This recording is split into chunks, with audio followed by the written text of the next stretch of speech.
republic for which it stands, one nation, under God, indivisible, with liberty and justice for all. Good evening.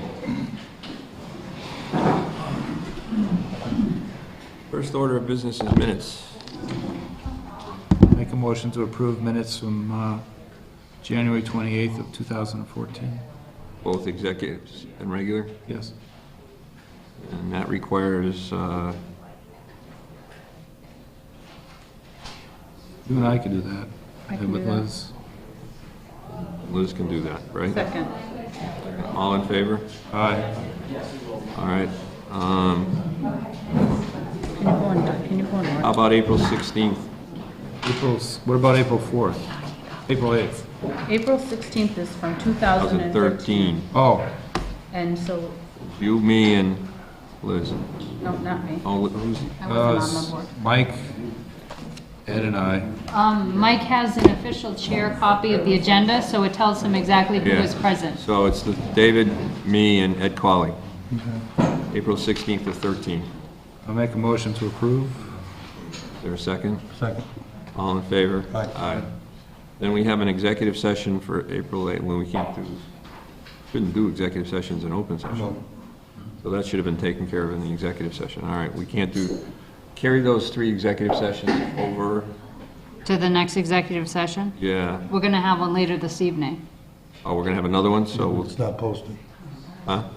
Do we have to post an executive session to approve executive session minutes? You gotta post the executive session. But we have to have an executive session to approve executive session minutes? Yes. My understanding, unless you wanna grab Joe and find out. He's already out the door. The only critical thing is you don't need me for any of those. Okay. At least I'm not listed. Or I guess on April 15th I am. I don't know how I missed all those executive sessions.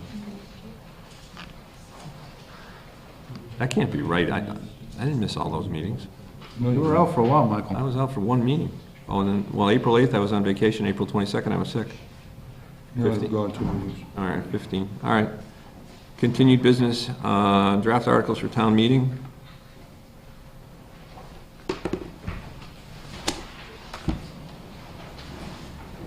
Do we do that?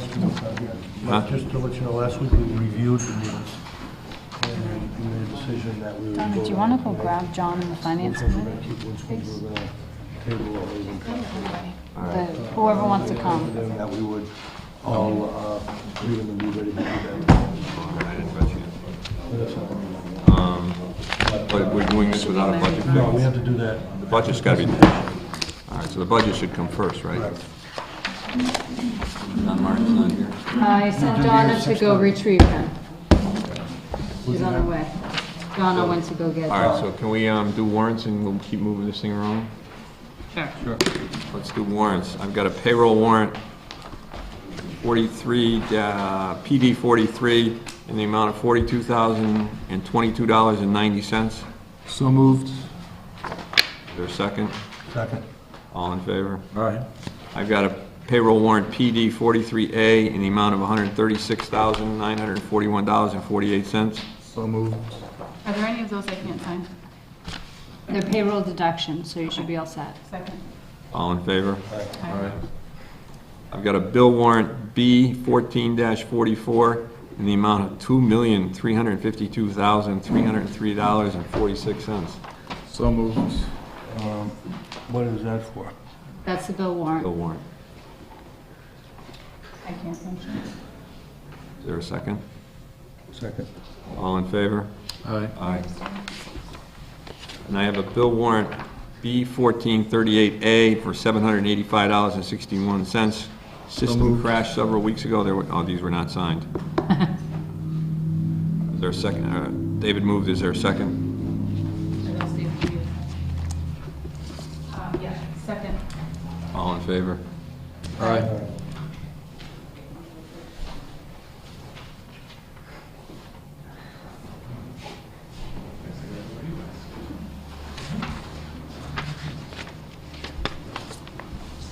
John, if you can give us half a second, we started something while you were gone. It's okay, I gotta hook up.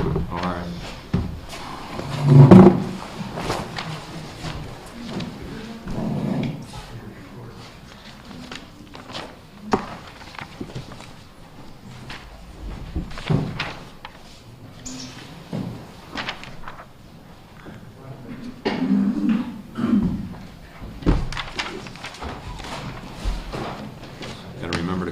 for that, Article 3, number 3 on the agenda.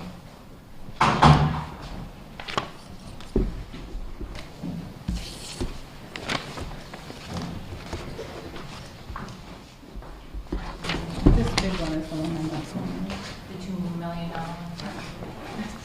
Just checking. It's going out of your personal checkbook. Is it? Maybe a large box check.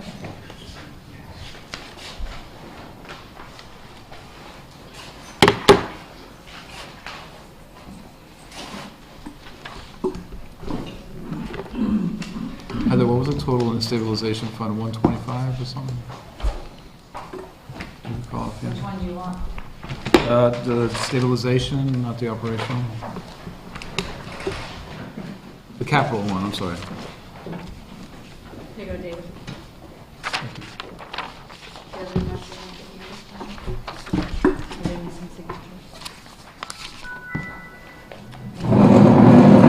Was there 175 or something? 135 is in the operating, 125,983 is in the, Oh, so what was the capital? 125. capital is 125,983. Do you have an expense report in front of you? You go to the last page, 182, they're the first two ones on the top.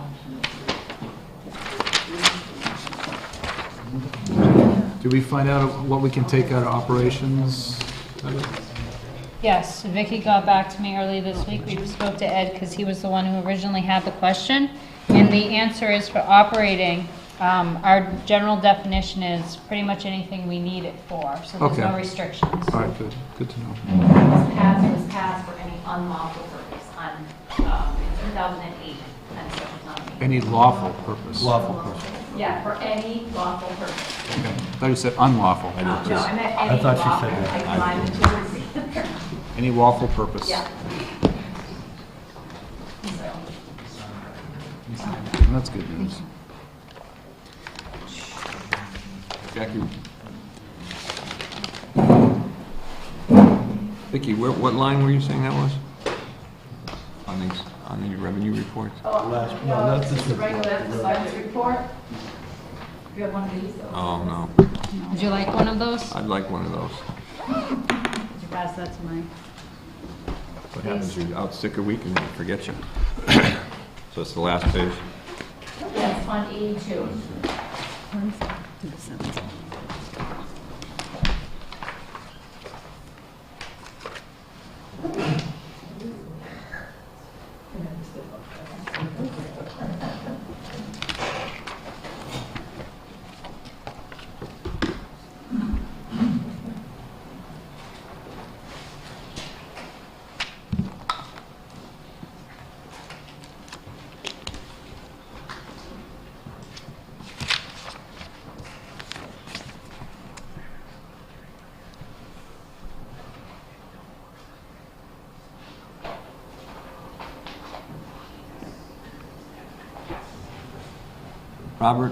Robert, I just want to give a plug for your candidates night. When is it again? It's the town meeting night, excuse my back, Chief.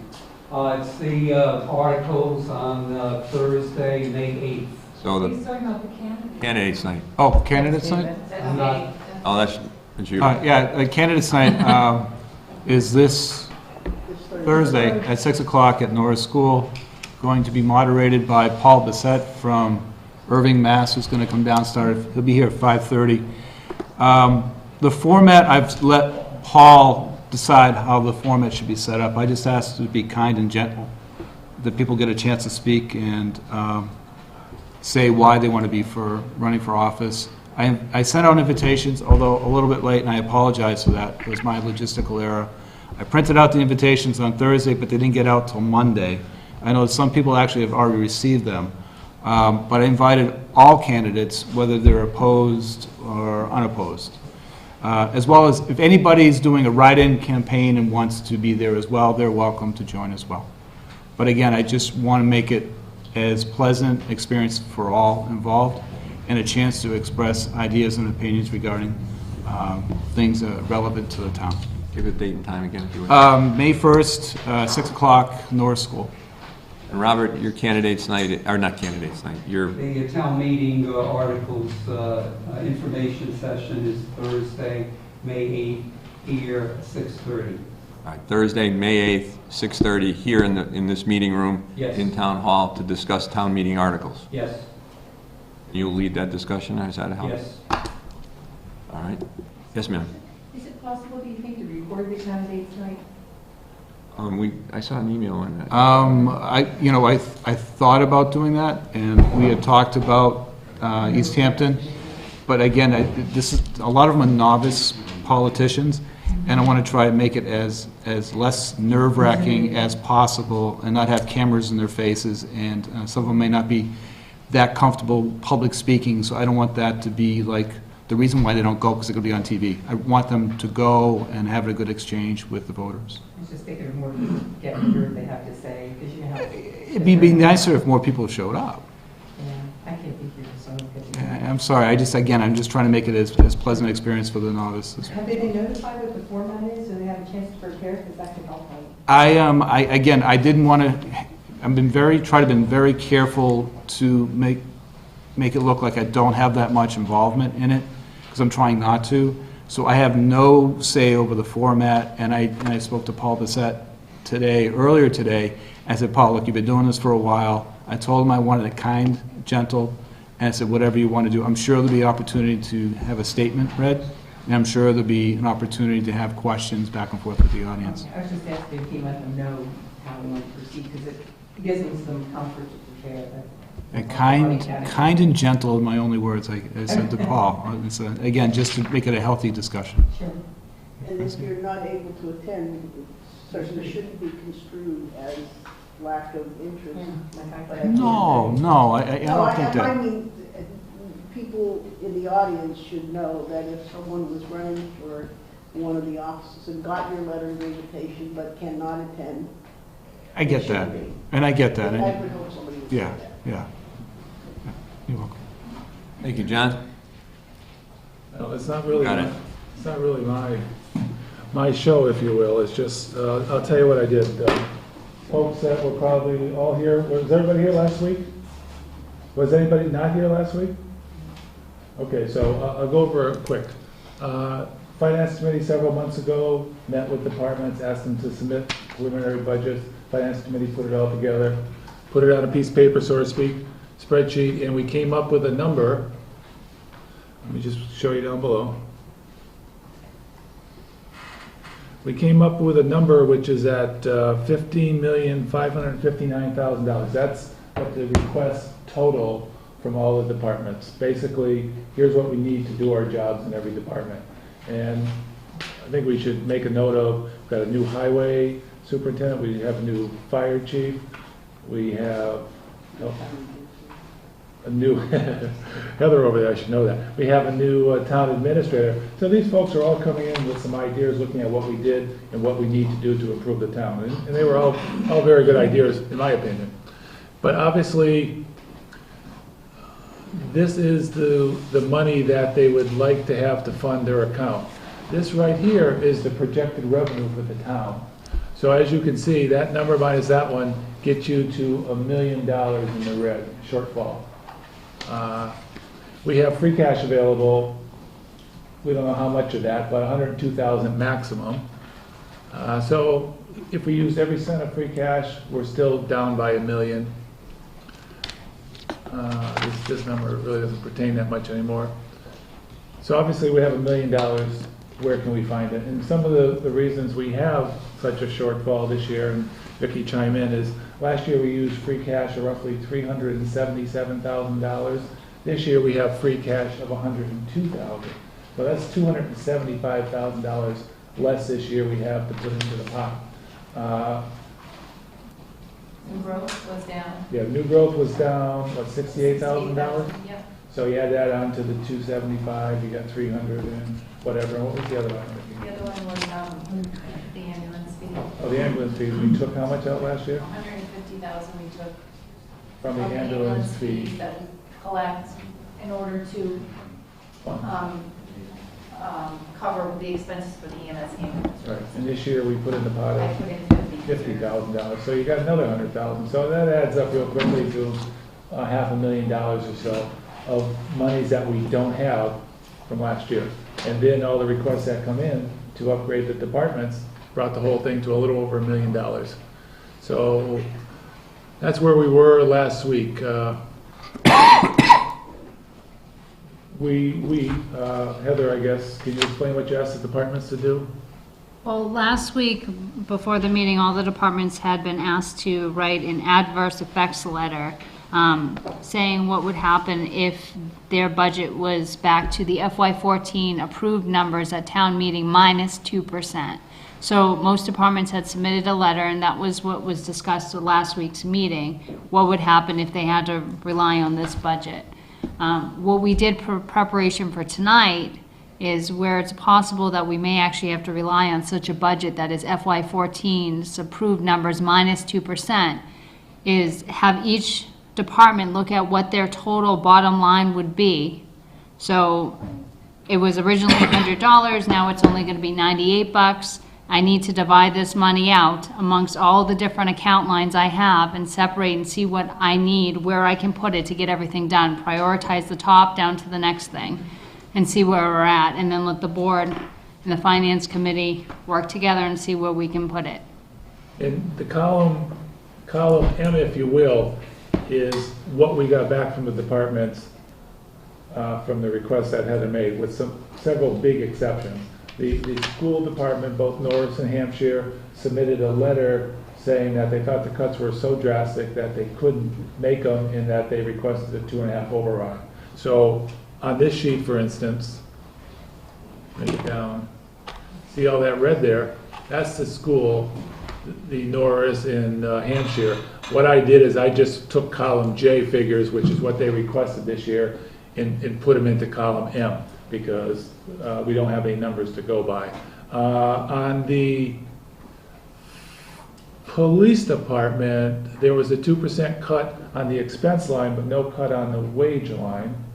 Highway department did a 2% across the board. Fire did a 2% across the board. The library did a 2%. Treasurer's office couldn't do a 2% because they just have some line items in there that you can't decrease, that the town owes. So it's a composite number, if you will, in this column M here. Column N, what I did is I just went up here. This is the formula that just says take this number at 98% and plug it in. So I went to the right hand, to the fiscal 14 numbers, and I just plugged in 98%, just to see what the difference was between the composite in M and what N would be. That makes no sense to you, that's okay, just ask me a question. So the way the departments submitted it, some did, some didn't, comes out to 15,154. So that's about, what, $400,000 less. So there was a $400,000 decrease there, which is nice, but we're still looking at revenue in this range. If you just take a straight 2% cut across the board, you come down to 14.4, which, as you see, is favorable to this.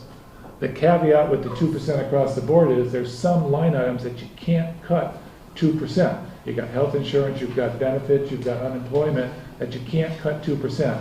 So somebody's going to have to go through there, be it the board, the departments, or all of us, and say, since we can't cut unemployment, we've got to take it from somebody else's budget.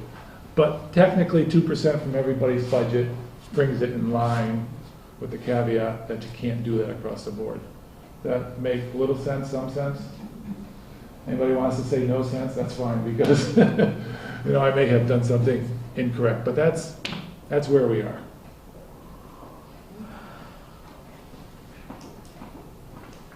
What's the board's pleasure? What's finance's pleasure? There's no pleasure. Absolutely not. I mean, what we talked about, and I think we need to form a budget that is reasonable for the funding that we have, but I also think we need to decide on our, I think we need to decide on whether we want to do a Prop 2.5 override. and there was a lot of talk about it last week, a lot of support at the meeting last week, probably because a lot of it's from the departments that are here, and they want to see their budget reinstated. So I think we have to go through two columns here, because the Prop 2.5 override passes, great, we can go at the requested number in column J. We need about $1 million, I believe. $1 million for To do everything, yeah. John, there are some numbers that we talked about last week, namely Hampshire Regional is 150,000 this year? More? Yeah. All right, New Hampshire was 102. 102. Norris School was 151. okay. But the Norris School, the Hampshire Regional, it's predicated on a vote of 5 towns. Yeah, Norris We've is, been on the short end of that stick for many years. yeah. The second thing is Voc Ed has gone up 329,000? 190,000. 290,000. Those are things that we can't touch them. That's a caveat in the Now, column. when you did that 2% cut on the Voc Ed stuff, Yeah. you didn't take that in consideration. No, well, that's why I said the caveat is some of these lines can't change, so we've got to go through. I'm just making a point here. Yeah, I that just wanted to even know. Even if we went for an override, Yeah. the departments wouldn't see a major change if we went on a low number, because right off the bat, the regional, say it passes, that's 102, and the Voc Ed's 290, there's almost $400,000 that is committed right there with money we do not have. So my comment is, if we have an override and we say we go for $500,000, that's only going to leave about roughly $100,000 for the school and the rest of the departments. Am I right? Because you're going to be short almost $400,000 of fixed costs that we have now. Correct.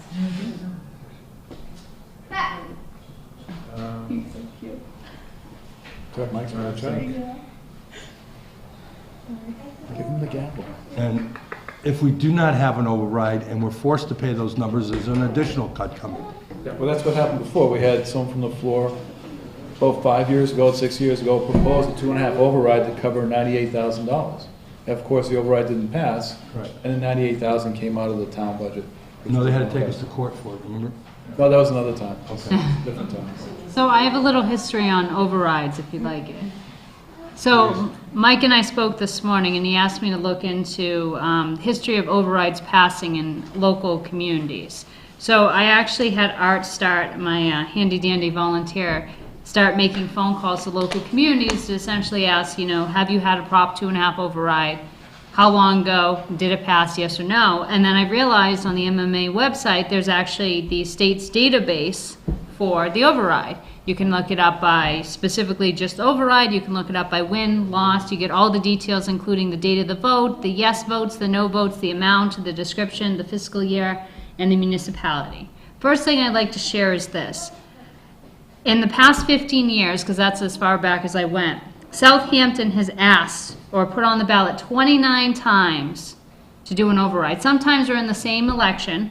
For instance, in 2001, in 2009, 11, 2000 was the vote. There were 6 ballot questions. Funding for general government, funding human services, town's operating budget, funding culture and recreation, funding work and facilities, funding general government, that were all on the same ballot, okay? 6 different things that were on the same one. But 29 times in general, Southampton has asked for an override.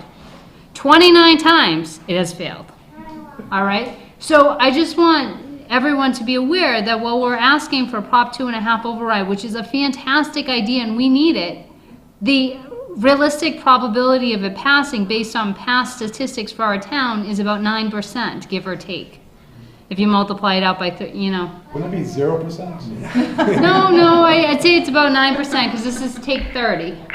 So we got to give the unknown something. But it's not likely. I mean, it'd be great, and who knows, because the last time we asked for one was back in 2007. In 2007, we asked for various ones. We asked for it for elementary education, winter road wages and winter road expenses, police wages and to hire another officer and increase man hours, police wages and hire a second additional police officer and increase man hours, Library wages and expenses, fund Hampshire Regional Education budget recommended by school committee, adding road machinery maintenance for highway department.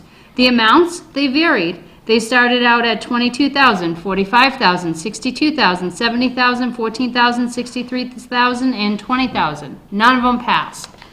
Our highest number we have asked for in the past was $711,000, and the lowest was approximately $1,500. $1,500 failed. Those weren't Prop 2.5 overrides. We did do a menu one time. But not, These are coming up as overrides in the state system. Yeah, they're not Prop 2.5. They may not be Prop 2.5, but they're under override system. But I agree with you. I mean, from So- my point of view, just historically, since I've been in town, we just counted the other night, it's 18 years, went by quick. I don't think we've ever gotten the grassroots effort out there to support it. You know, you never see the signs, you never have forums, and you never have a poster board. You're gonna lose 2 policemen, 2 firemen, highwaymen, your roads aren't gonna get, I mean, we've never gone to that level, and I think if we wanna go there, that's the level we really need to go to. We can't sit back and talk to our neighbors and say we need to do it. You know, we've got a new fire chief, for instance. He wants to do all of this. Here's where we need the money. We have a new highway superintendent. He wants to do this. Here's where we need the money. I think we need to go out there and promote all of that and let them know what we're going to get for that money. Because if you throw $1 million out there, people are going to look at it and say, I don't think so. But if you tell me that I'm going to lose this, this, and this, I think it's easier to get my vote. I mean, that's my opinion, but you guys... I just think it goes beyond what John's saying. It isn't because we have new people in positions who want to do things. From what we heard in our budget meetings, these things are really essential. They're not wish lists because, I want to have all these kinds of things. They're really essential for the town and for the safety of the residents. And that's the point that I think we need to be making to people to give them some understanding of why we're asking for the override and what are the consequences if we don't. Because I think they're going to be drastic.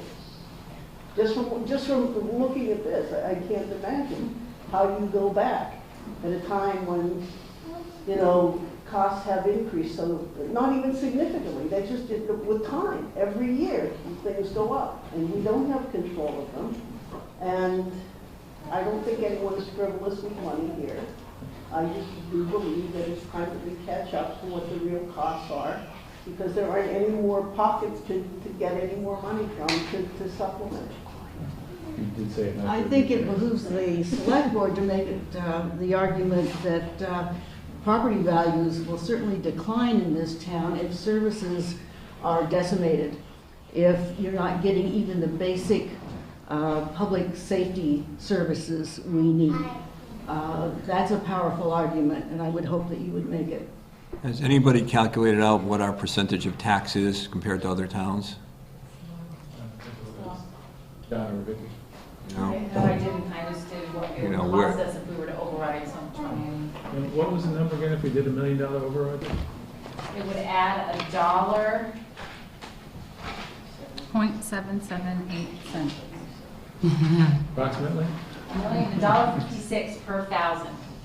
Average Per house. million. An average house is Oh, $262,000. So everybody get that? About 156, 1,000, average house is 260? So you can Yes. quickly in your mind figure out what it'll cost you a year. So that's probably about what my house is worth, so I'd be paying an extra $407 a year in taxes. We'd have to lay that out.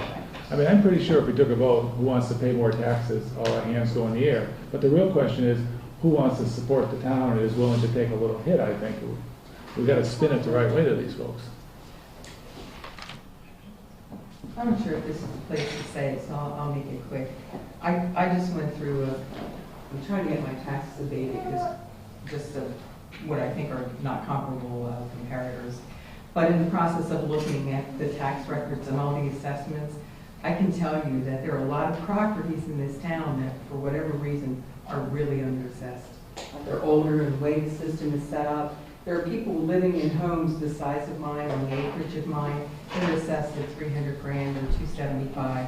If they ever went for sale, they'd certainly go in the $450s or $500s. They're not even close to their fair market value. And like, as a new person in town, I'm assessed for $20,000 more than I paid for my house. So now I'm paying a disproportionate part of this. and now I'll be asked for even more disproportionate. So I just, those are all issues. It's not about me. It's just about the fact that I think there's an untapped well in bringing some of those assessments that have been historically so low up. It isn't going to make anybody popular. It probably doesn't make me popular for saying it, but it's certainly an opportunity. If you were to bring each one of those houses up $50,000, you could make up your deficit. So there are ways to do it. I don't know what Massachusetts allows you to do, but. I'm not sure how that's calculated though, because even if assessments changed, Prop 2.5 says we can only increase our levy by 2.5%. So all that does would be to more evenly distribute the tax that we can already raise. It wouldn't increase the levy that we can raise.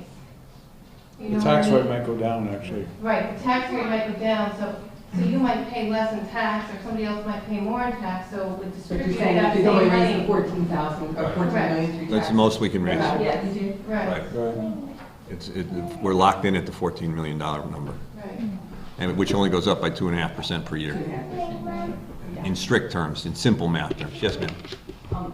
Just one other thing is that I feel you also have an untapped amount of money that you could be raising, because there's an economic value to any of the shade trees, for instance, the ones cut down on Pleasant Street. Can't make a million.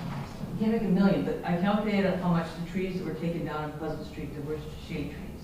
And had the builder been forced to pay what is considered as a formula for the true economic value of the trees, the town would have gained $447,000 right off the top. Yeah, I'm working on putting that case together to show you guys how that can be done. And it's not going to solve this year's problem. But I mean, it's just another thing that I think we're missing, that because they're profiting from building homes, and it's helpful in many ways for everyone, us included, but that's another way that we could reclaim some monies, I think, to the town. I think if I can come to a conclusion, or start to come to a conclusion. John, can you get your screen back up there? Your bottom line? The first question is, are we going to support a budget at 14 levels minus 2%? I think we have a choice. Or are we going to go override? I think You have you, to do both. They do both, I think. You Well- have to hope for a 2.5 override, but you have to come to a budget that is going to work if the proposition doesn't pass. well, going into the town meeting, you have to have a budget, so I would say you have to go. have a balanced budget. Right, so when you go in, you could have a balanced budget based on a $1 million override, knowing quite well that after, if it does fail, that you have to go back to the 98% as John has done, which means budget cuts. So when will we have the election for it, the vote for it? Because there has to be a town, There has to be a town meeting vote and then an election. The earliest would be sometime in July, because you have to figure about 40, 45 days once the ballots come right, out. so at least it's not November where budgets are mostly spent, or into like the second quarter or so. So at least it would be, August, that if we had to do a budget cut down to 98%, then that's more. Well, John, your 14 minus 2 budget doesn't use any free cash? But it also doesn't, whoever it was talking about too, the caveat is there's some line items. So if we cut 2% from one budget, but the treasurer's office, for instance, can't cut certain line items, we got to take more than 2% Right. from one and fund it back in. Right, but I'm saying we haven't used any free, we At don't, this point, there's no free cash. in and we there. haven't touched the stabilization accounts. Correct. Oh, we'll get to that Operational is the later. only one you can touch for this. We'll get to that. What do you mean we'll get to that? Last 10 warrants. Oh. Well, so how do you want to proceed? Again, I think you have to go in with a balanced budget, So does and that, whatever the balanced budget is based on an override of whatever amount, and that failure of the override, you have to go back to whatever balanced budget you can get, which is like a 2% of those line items you can't touch. So it could be 3% of some line items to balance out the ones that you can't touch, the 400,000 for schools. how do you wish to proceed? I would prefer to go in with a balanced budget, with the understanding if the override comes through, then the budgets can be adjusted up. But to go in and say it's going to pass and not take that in consideration, we've been up here for a long time. We know how the government works, and it's a difficult situation. We'll have to come back and adjust that budget because it is not balanced. We never got authorization from town vote or the actual town meeting to put that in the budget. You know what I'm saying? But when you go into town meeting with a balanced budget, people are gonna say you don't need a Prop 2.5 override because it's balanced. That's what my point. So Every then, every time we've gone it's with a balanced defeated before you budget. started. Well, you're gonna have to cut the budget. I see you cutting the budget twice. One, to take care of the shortfalls that are not being addressed right now. In other words, Voc Ed and Hampshire Regional for one, and maybe even the local schools. And that's to the tune of $300,000 or $400,000 additional dollars. Now, if you want to put in the override, and we haven't come up with a number yet to adjust that, these budgets are not going to be much better than what we have right now, because we have some big ticket items. They're going to take a big chunk of that override to address. But the other thing to go for the override is that the budget is what it is this year. Next year, it's not gonna be any better. And the year after that, it's not gonna be much better. I've been sitting up here since 2004. I agree with you. Can We've you been go doing to it for 30 years. Can you It go to hasn't town changed. meeting with two budgets, one that says this is what it looks like if you don't pass it, and this is what it looks like if you do, so that people see what they're, I mean, if, I see what John's saying, let them know you're gonna lose 2 police officers, you might lose the accreditation at the library, you might lose 4 teachers, but you have to give them 2 numbers to look at. So we have 2 items on, 2 articles on for town meeting right now, under the omnibus FY15 budget. The first one is Article 2, it says, to see if the town will vote to, I gotta change that word for the first one. Will vote to fix salaries of all elected officials for the fiscal year 2015 for the period July 1st, 2015, or 2014 rather, to June 30th, 2015, and further to raise and appropriate monies as identified in the town's omnibus budget as attached for such fiscal year, or to take any other action related thereto. Omnibus contingent budget / Proposition 2.5 FY15, this is Article 3. To see if the town will vote to raise and appropriate or transfer from available funds a sum to supplement the town's omnibus budget for fiscal year FY15 contingent upon the passage of a Prop 2.5 referendum question. So I believe that both of those allow you to attach the budget that's relevant for a review. Because the second one, you're saying this budget's contingent upon not only passage of this, but passage of the referendum question. Right, so if you go in with 2 budgets, if you pass it here, Yep. and if you don't, you can pass it like this, right? Yes, well, essentially what would happen is, say they vote yes, both of these articles, Article 2 and Article 3 go yes. But at the election, they decide, you know what, we're not going with the referendum question, we're gonna say no, then it just disappears. Article 3 just goes bye-bye. But if I may make a suggestion, make Article 3 Article 2, so you discuss the override before you discuss the regular budget, so that if you pass the first budget and they may quickly pass over the second one, or the override budget, make the discussion on the override budget happen by making that number 1 on your town meeting warrant. But even if you pass that, then you're still gonna have to do a ballot. And so it comes July 1st, you pass a budget with an anticipation of a override. What am I supposed to do? You gotta pass both of those. I can't. Well, here, I'll bring up the unfriendly discussion. What are we going to do about employee raises? I just want to go back in time a little bit. When, just to clarify a few things, we threw out, lose a couple of police officers, and I don't think that's what's going to happen. I don't believe that's what's going to happen, Chief Sullivan. I don't think we're going to lose 2 police officers. But going back and talking about comments done 10 years ago, 9 years ago, Ed Batchelder sat up here and he said, this will not change unless the town bleeds. No one's really feeling the pain. The average citizen goes to the transfer station, goes to work, pays their taxes.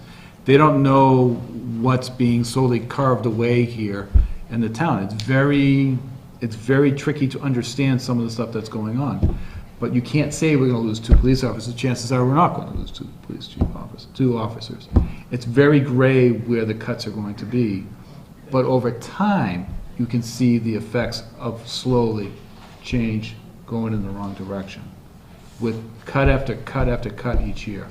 But you're not gonna see it, you can't argue that there's gonna be 2 cops lost if you don't pass it override. It's very gray and it continues every single year. Just want to chime in 2 things. One, you said 2 police officers, 2 firemen, 2 highway departments, so I wasn't picking on the police. That was just an example. But the other side of show them how to bleed is I think we need the major department heads in there at this meeting and give them adequate time before the town meeting, a half hour, whatever, to get up and talk about it, because I think the police chief, the fire chief, the highway superintendent can get up there and say, if you cut 2% from my budget, you will lose this and you will lose that, because they've got to come up with what they're going to cut, and they're the best ones to know that. So for them to get up and plead their case as major department heads, I think that's, I agree people with are you. going to say, wow, you know? But John Q. Public is going to say they're only doing in self-interest. True, but it's going to happen. And they threaten us with this all the time when we threaten with a 2.5 override. And I think that these 2 groups need to get up and say, what you just heard is what's going to be true. But I think what you're going to have to do is, from my point of view, the commanders take the first hit, and we have to discuss what's going to happen with payrolls for department heads and payrolls for non-union employees. And those are the first things that have to go, because That's it. and then go from there and say, I'm making the sacrifice, now I'm asking you, John Q. Public, to make the sacrifice with me. No, don't put it all on the public saying, we need this, and by the way, I'm taking a raise. You know, you need to say, I've taken the hit, now I'm asking you to share my pain. If you're gonna sell this, it can't be that someone looks down this budget and sees someone getting a raise of some number. Well, the problem is with not getting a raise is most of I don't them, disagree with you, but, I mean, we tried our best to hold those. but most of them are unionized employees, so, Well, we're talking department heads who aren't unionized, we're talking employees who aren't unionized. yeah, Or certainly a much lower rate of pay than, yeah, I agree. Yeah. you know, you can't ask John Q. Public to take it if you're not gonna do it yourself. I think you need to explain, though, you know. You do. You're right, it's, So when one of the chiefs gets up and says, I'm gonna lose this, and by the way, I've already made my sacrifice, it has a lot more impression than saying, you're going to lose a police officer, firefighter, or whatever. You've got to do a good sales job on this, and it can't be, if there's any perception that we're, Mike, can I ask a couple questions? Chief Sylvan, would you lose a police officer with a 2% cut? I can't say that I'll lose a police officer, but certainly we'll lose patrol coverage and we'll lose, you know, adequate coverage. We, as you know, we have 2 officers on duty, and we would be seriously looking at reducing that to where there'd be some shifts that will only be covered by 1 officer. Something, Mike, that I'd like to just add, in a historical perspective about 2.5 overrides here in town, and I've been through a number of the efforts to get 2.5 overrides passed. And myself and Ed and other department heads spoke out, as John is suggesting, and you know, made quite clear what the impact was going to be on us. And I can specifically remember some overrides that failed, not because of efforts that the department had made, because the select board wasn't unanimous in its support, and the select board wasn't clear to the public about the necessity. And as one of you had mentioned, it's going to appear to be self-interest by the department heads to say, hey, this is what I need, and it's going to look self-serving because this is my department. But we lost overrides, and I heard feedback from taxpayers who said one select board member spoke out of turn, even though the select board publicly and upfront voted in favor of unanimously supporting a override. One select board is now talking to the papers and saying, we really don't need this. And you can't blame any taxpayer for saying, what does that select board member know that the rest of them aren't telling us? So an important factor in this also is unity in the select board to their message to the public that this is genuinely needed. Chief Workman? Yes. If you had a 2% cut across your salary, what would you lose? Across what? Across. Across the department. What did they say? Salary. So, well, usually salary's the biggest ticket, so, but. Yeah, I mean, I put it forward there already. We get funded just for 6 months with the FY14 budget. And so if we just funded an FY14, not even minus 2%, we would not be able to provide advanced level care, paramedic care, or ambulance that we assigned to the state. We couldn't fulfill. You lose your ACLS rating. Absolutely. It's We'd be not back. a question. We'd be back to a basic ambulance. We'd be back to a basic ambulance, Absolutely. We'll be back to scoop and run. Yeah. You don't have that many of them because they're all be requiring paramedics today. Thank you. Highway soup. I actually prepared something today and emailed it. Do you have that? It's up here. They do. It's not. Do you have the one I put up though with all the comments? Yeah. Oh, what, no, I They- didn't the comments, I took your numbers, copy and paste. Randall, all of the select board members and most of the finance committee in front of them have a copy. It's that, the really tiny writing. Yeah, well, I thought it was going to be a way up there. I thought we established last week, that even if we had layoffs, it wouldn't help at all because we're self-insured. That's correct. All right. I mean, it would help, but we still have to pay. Well, You know. I guess where I'm coming from, I've got fully trained people who know the town. If you take half of those people away, it's going to be devastating to the highway department. I've got people that know how to plow roads right now, and I can send them out. But how many? Why would you be taking half would a you point? lose? How many? I didn't calculate it that way. I looked at it more, a furlough for Fridays for 17 weeks in the summertime. Level fund my general highway expenses and road machinery expenses, which is going to mean that I'm not investing in the infrastructure I have. I'm not repairing vehicles, aging vehicle fleet. We're not following the payment plan that Selectman Colley instituted years ago, things like that. And I also eliminated overtime. So, I mean, can you imagine? I had to eliminate overtime in the winter time. How can we possibly? Randall, how much did winter roads cost us last year? Winter roads cost, what we spent or what we were allotted? What we spent? We spent wages, $133,188 for wages, expenses, $181,175. So what we're talking about is we don't plow roads anymore at night or after a storm. We only plow them next day during regular working hours. That's ridiculous, right? I don't say it, but that's what you're talking. Yeah. That we plow on a 9 to 5 routine. It's going to cost you a lot more money. I'm just It's saying. going to cost you lots more money to do that. Nothing. My material, big expenses for the highway department are gasoline, diesel, salt, sand, the material, asphalt. Those are going down in price. They're going up. I come back to my original question. What's your pleasure? We can debate this around and around the circle, but we're coming back to the same place. You need $1 million. To have a partition, we need to have an override. We need to have an override, and then you need to spend another budget in case it doesn't pass. I mean, isn't that what we need to come up with? I think that's the answer that you need. You need a balanced budget and an override question. Yes. The balanced budget is FY14 minus 2. But out of curiosity, just as Ed had said, I mean, there's some figures in there that don't change. So a balanced budget isn't FY minus 2. For some departments, you're talking minus 4, minus 6. And so I think if you're going to present to the public what a balanced budget is, it should be realistic in what each department is going to have to take for that. Right, I don't think it'll be that number. I think There's no, yeah, it can't be that number. Well, On there, it would have to be, I'd like to see it where it was, the parts that couldn't be changed were highlighted a different color, and then go by line, because, I mean, that's a lot of lines. Yeah, So- then take the money that's left over and then as. And then adjust it. And then adjust it. Right. Because those are the hard choices, that's the actual Right. number. And that's, as what John had said, that's what the public needs to see. Mm-hmm. Because if we're gonna push override on a balanced budget, it should be truly, what is the balanced budget with the numbers that don't change? And the only number that's true is that 14,424. The adjustments as you go up and down Right. have to be done. Right. But we just got these yesterday afternoon and today, Oh. so. But- Well, it might be a +3 or +4 Oh, yeah. because of those. In an individual department. And But the number's going to, the $14 million is still the same number. Yeah, basically 14.2 is.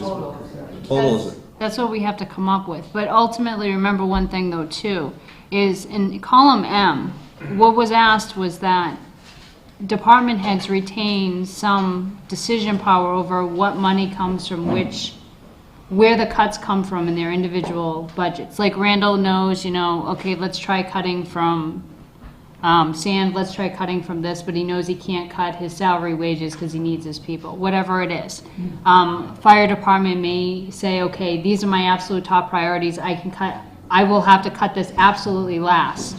So he puts his money in there first. So M, for those who submitted something back, M reflects all those numbers accurately. Now, M does come out to a higher total for several reasons. Number one, we have all those fixed costs that are already still in there. Number two, some departments didn't submit things like the school department, so that's in there. But if we were to start working with this line by line, I would suggest strongly that we look at M for anyone who submitted something, and then look over at N if we had to. But generally M, for those who submitted stuff, they already balanced their budget minus 2%.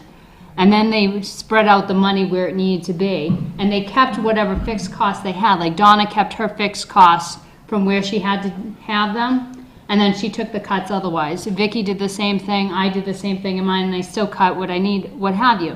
But what I'm trying to say is that I would strongly urge the board to look at column M as the, guidelines for the numbers, and then figure out, what our solids are, what we can absolutely not adjust, and then start making adjustments from that. But we still got to get down to the $14 million figure. We do have to get down, yes. So certain things that have already been cut are going to have to be cut further.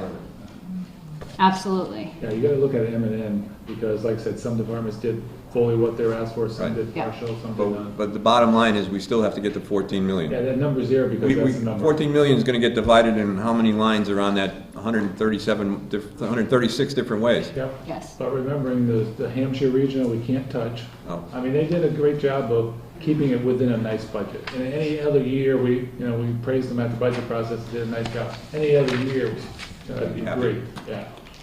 It just happens now, our funding just collapsed. But Just again, I think both the school should be realized that we know they have a surplus fund, and they should think about augmenting that, their budget with those surplus funds. That would only happen in Norris, you can't do it with the I Hampshire. understand that, but it doesn't hurt to ask them, and granted, we only roughly 52% of it, but they both are sitting on surplus accounts, which are for educational purposes, and I hope they consider using some of that money to soften the impact on our budget.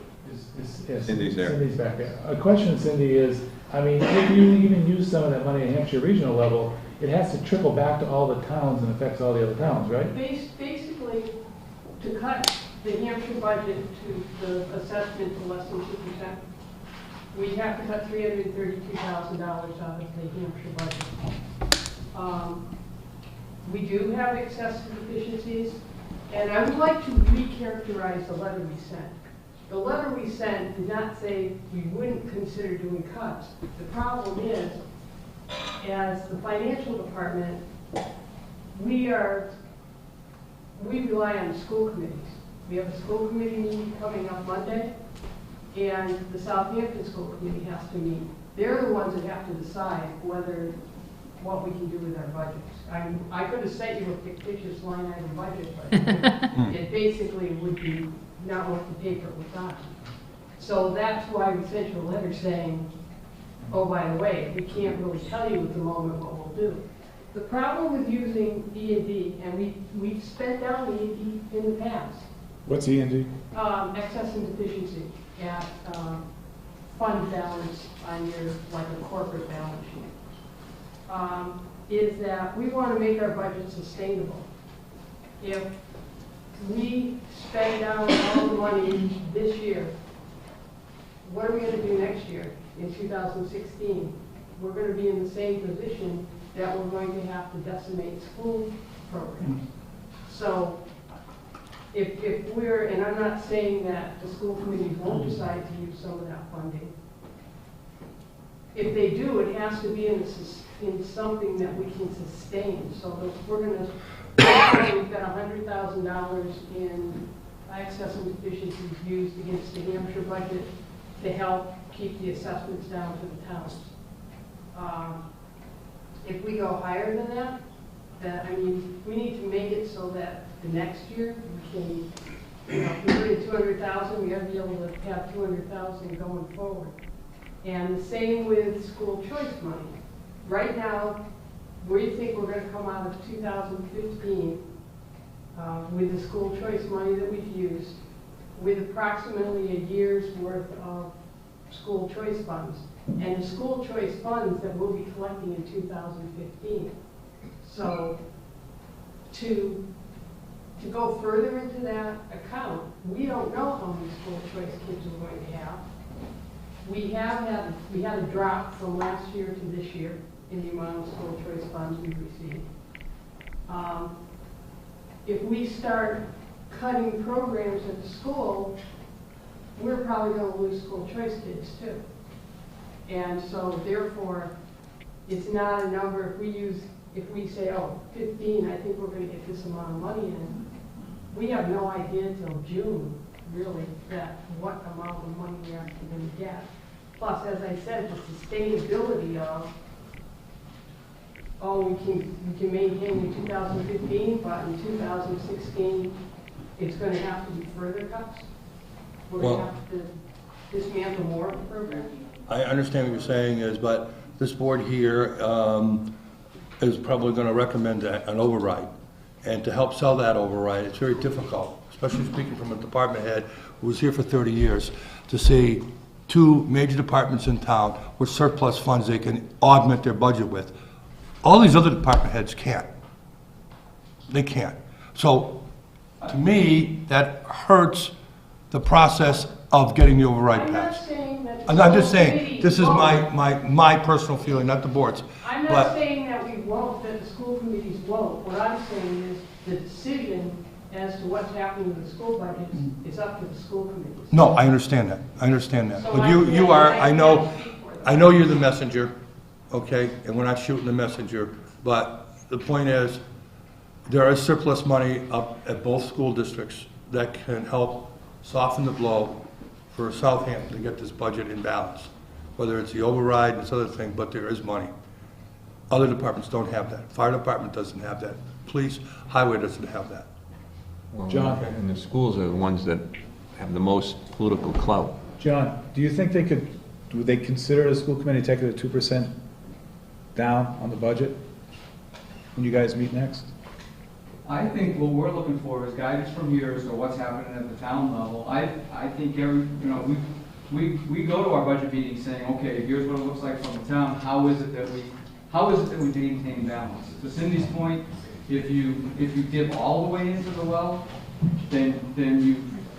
That's not a wise. No, I understand that too. You've removed all your insurance. But what about, we're talking about 2%. I mean, is that something you could think about doing? If there's an ask, we think about anything. Absolutely. Well, and I'm not, speaking for the board, I feel very comfortable saying, if the town said, could you, then we would certainly consider it. But 2% is not 2%. It's probably 3% for most departments. Right now, the 2% is $230,000 out of the Norris budget. If we go to 14 minus 2%. Right. But and as we've heard tonight, 2% is really probably not the number. It's 2 plus something. Yep. It's probably more like 3% for departments that don't have fixed costs. Right. Right now, we're using $400,000 in school choice funds To balance your budget. to balance the budget. Okay. John, you remember how it was on finance? Yeah, I do, and so I'm rewinding the tapes because I was around for a lot of those overrides, or not a lot of them, because there weren't 29. There might have been, that's what we were going to do with the money, and we got it, but it seems to me like maybe 29. 4 or 5. Yeah. There was one year we did the menu one. And the menu one, you know what? That one I think probably had the most support, but it was the least understandable when you stood in the ballot box as to what you were really being asked to do. And I think, we've been saying for over a decade, we've got a structural deficit. 2.5 came in at a time when Southampton was growing, so its needs outgrew its ability to pay for its needs.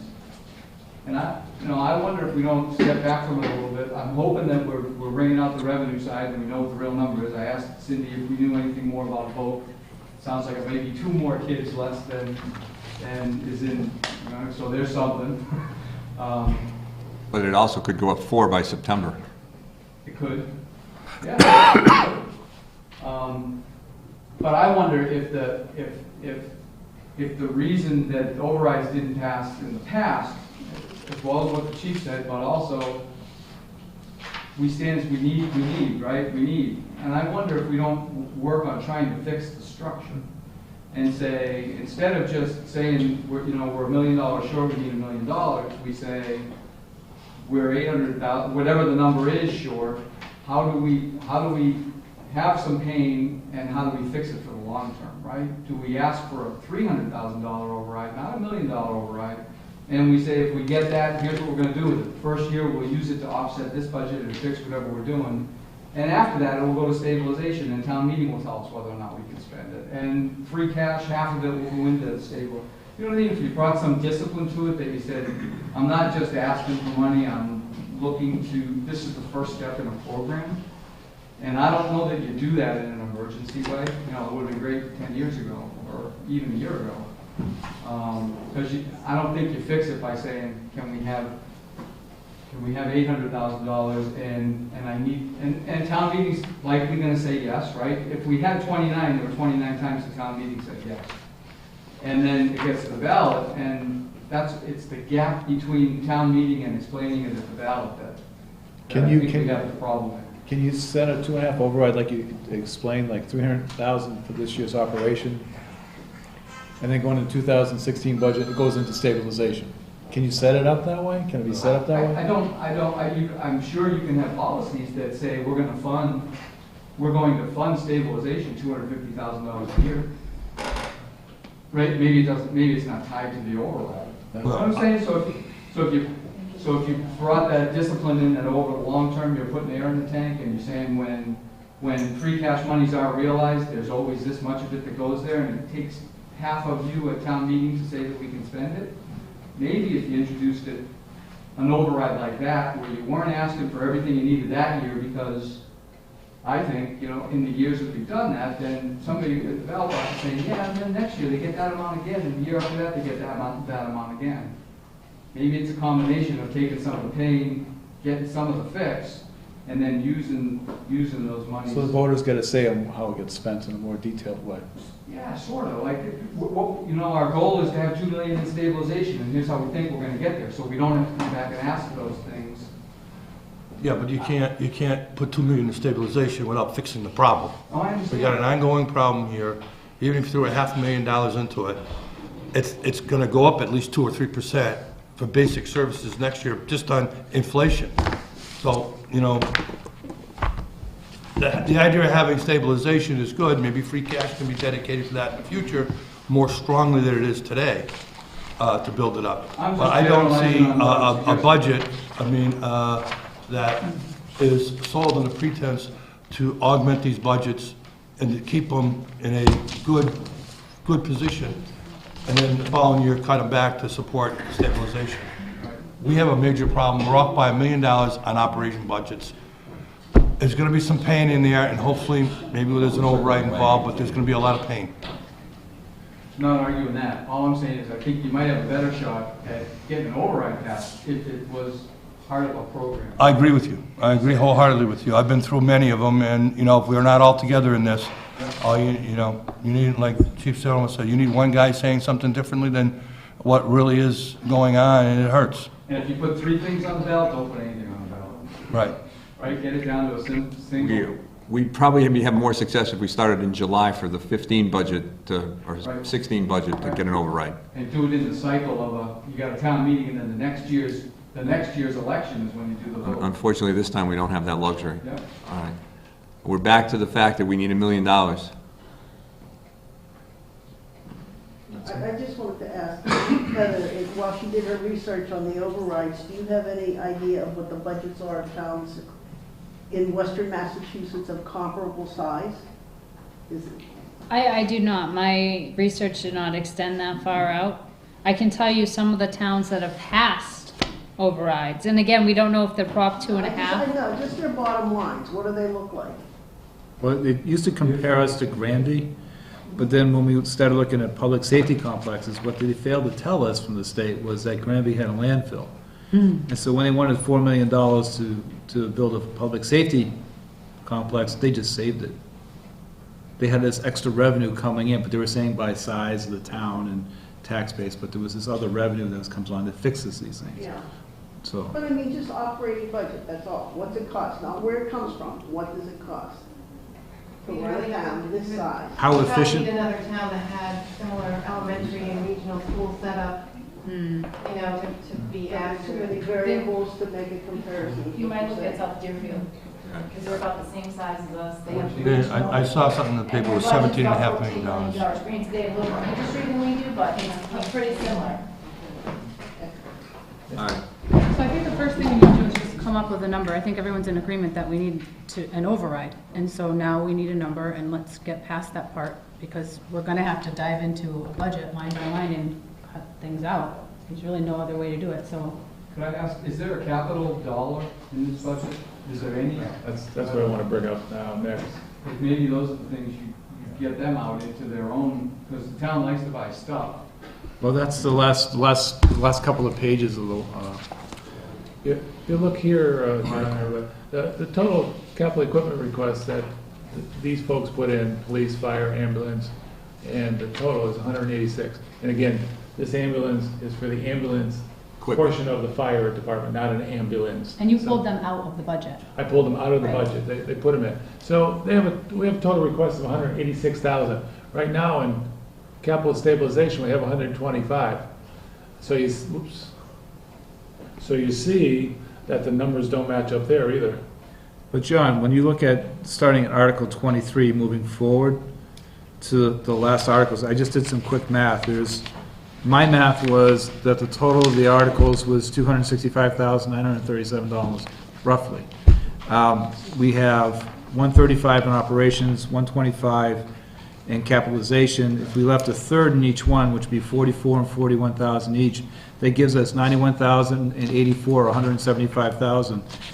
We could fund the requests that are here and still leave a third in each one, minus the brush truck and the highway truck. We would get the 2 cruisers and everything else. Okay. We could fund it that way. And we can talk about the brush truck and the new highway truck at another time. But we'd be able to fund everything else, including the 2 cruisers that were behind them. But to go along with what John was saying over there, and the board's tried to do this in the past year, saying we'll take X amount of free cash and put it in this stabilization and that stabilization. But when the time came to do that, the departments didn't have enough money to do the operational, so where was the pain? The pain was take it, don't put it into the stabilization, give it to the departments. As you're suggesting, there's going to be a pain point that's going to be critical here. And do we do it this year? Do we do it next year? And I think everybody in general has been pushing it off. One year, I think it was last year, we were able to fund some stabilization, but there's not enough money to do both. And the pain points you both were talking about are, you know. Well, there was one point when we actually got, I forget what year it was, we were in the other town hall, it was maybe 6 years ago, we got a cut from the state, and we were actually talking about 3 weeks before Halloween, shutting the streetlights off. Yeah, yeah. That's $20,000, and it was that dire, looking at the numbers, because we had already set a budget, which was a cut, and then there was a cut from the state on the state funding. When $20,000 is the number that you're striving for, and you have to shut lights off, you know you're at a low point. Yeah. Such a small number. I have one question. We've got a number of debt exclusions, and some of them are going to run out that we're paying off. Is anything coming off this year? This Well, library, the school, or The something? library finished last year, the school is finishing this year, but we're gonna be paying for the roof the same as what we were paying for the School. school, so there won't be a change, it will still stay. So there's no the reduction same. there? There's no reduction. No, not for a couple of years. Is there anything in this budget that we can do a debt exclusion for? That's what I was asking there's no capital in column, I don't see the titles of them, but There's in no column capital. M or N, there's no capital above, all the capital's below. No. So you can't do the truck as a debt exclusion, or? Oh, you could. Truck's could. not in there. It's Truck's not in there. the- Not in that, okay. You could do all the vehicles. Trucks in the fire. Could we lump the vehicles together and do a debt exclusion on the vehicles? Suppose, I mean, I don't. It's about 120,000? Do the truck, the brush truck, and the 2 cruisers? And the highway truck as well. My suggestion is, I have no problem with doing the debt exclusion for him, but I asked Mike to talk to the chief this week and find out the status on the cars he has. And can you get by with one right now and one when free cash is declared? I didn't ever get that answer. Is that something that's workable? And you know that, just from past experience, my priority has always been personnel. And if push comes to shove, I would advocate for passing over equipment expenses in favor of retaining personnel. So the answer would be yes. If we have to put a car off, we put a car off. We did that last year. We had talked in terms of getting another car. That's why we're in the situation now with 2 cars, is because last year we passed over replacing the car for FY14, so that hasn't been done. I mean, I'm just trying to figure out a way to do that, and if we could do that, and put the car in as from the stabilization fund, and instead of 2 cardiac units, we go with 1 right now. When free cash became available, we look at the second one. I mean, half the pie is better than the whole pie, but I'm not an advocate of wiping out those stabilization funds, because if there's something that comes along that, God forbid, that requires $100,000, whether it's a cave-in on the road, whether it's a building being shut down and we got a problem with the roof, which is potential, we don't have anything to draw from. But we need to save some of that money. But my feeling is, I like to put 1 car on right now, 1 cardiac unit, and when free cash come along, deal with the highway truck, the repairs to the fire department, the extra cruiser, and that. And if we don't have money in free cash, then put those out of debt exclusions. But we should try everything possible at this point.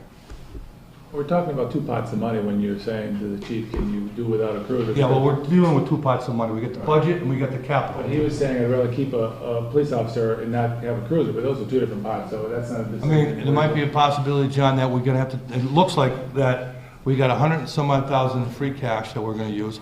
But we're probably gonna have to use some of that money from stabilization fund just to balance the budget. From the operation? The operational side. If we took the 2 cruisers, the brush truck and the DPH truck, and the ambulance, the cardiac monitor, that's about $200,000. Well, why wouldn't Can we you use that just- as a why debt wouldn't you just exclusion? Debt exclusion, all that stuff. Take the capital and ramp it into a thing and leave your stabilization accounts alone, so that if something happens during the year, we're not that much worse off. So it'd be 200,000 debt exclusion for all those But you only items. got $100,000, 125 in each one of them. I agree with you, and I think that should be part of a yearly process. Right, but Debt exclusion for those things that you need on a yearly basis, but asking at the same time that you're asking for a Prop 2.5 might not be the right. I understand that, but I mean, in truth, when we buy a truck, and most of us buy a car, and we finance it, and that's all we're doing. Yep. We're financing, we're spreading it, and with rates what they are right now, it's almost foolish not to finance them. So, John, is the debt exclusion on a ballot question, or is Yes. it? Same process. Same process. The other question is, you do a debt exclusion for $200,000, what line item are you gonna take out to balance that? Because we still gotta come down to the 424, because the debt exclusions are included in the line item. Well, let me ask you this. I mean, now we're gonna give the choice to the public for 2 items. Debt exclusion of 200,000 and a number for the operation budget. You're gonna force these people to make a choice. I don't think you're gonna get many of them voting for both. But on the other hand, too, you got the equipment factor that goes into these departments. They're not even getting anything. So I'm just saying that, yeah, I think it's a good idea, but the timing is not right. It's not gonna help the other to pass. That's my feeling. But if we could do 1 cruiser right now to take care of an immediate concern out of capital stabilization, and the same for the cardiac unit, and have that come out of capital, now we're talking, what, $55,000 about? We got some new equipment out there, two departments that desperately need it. The cruiser and the monitor? The monitor. It's closer to 70, but. Okay, whatever it is. I thought they were 32 and 33. 76 for the monitor, so that's 38. That's 2 monitors, that's 2. But half that's 38 and the cruiser's 33. Okay. So you got 70 grand. Could that be all rolled into a Prop 2.5 override, though?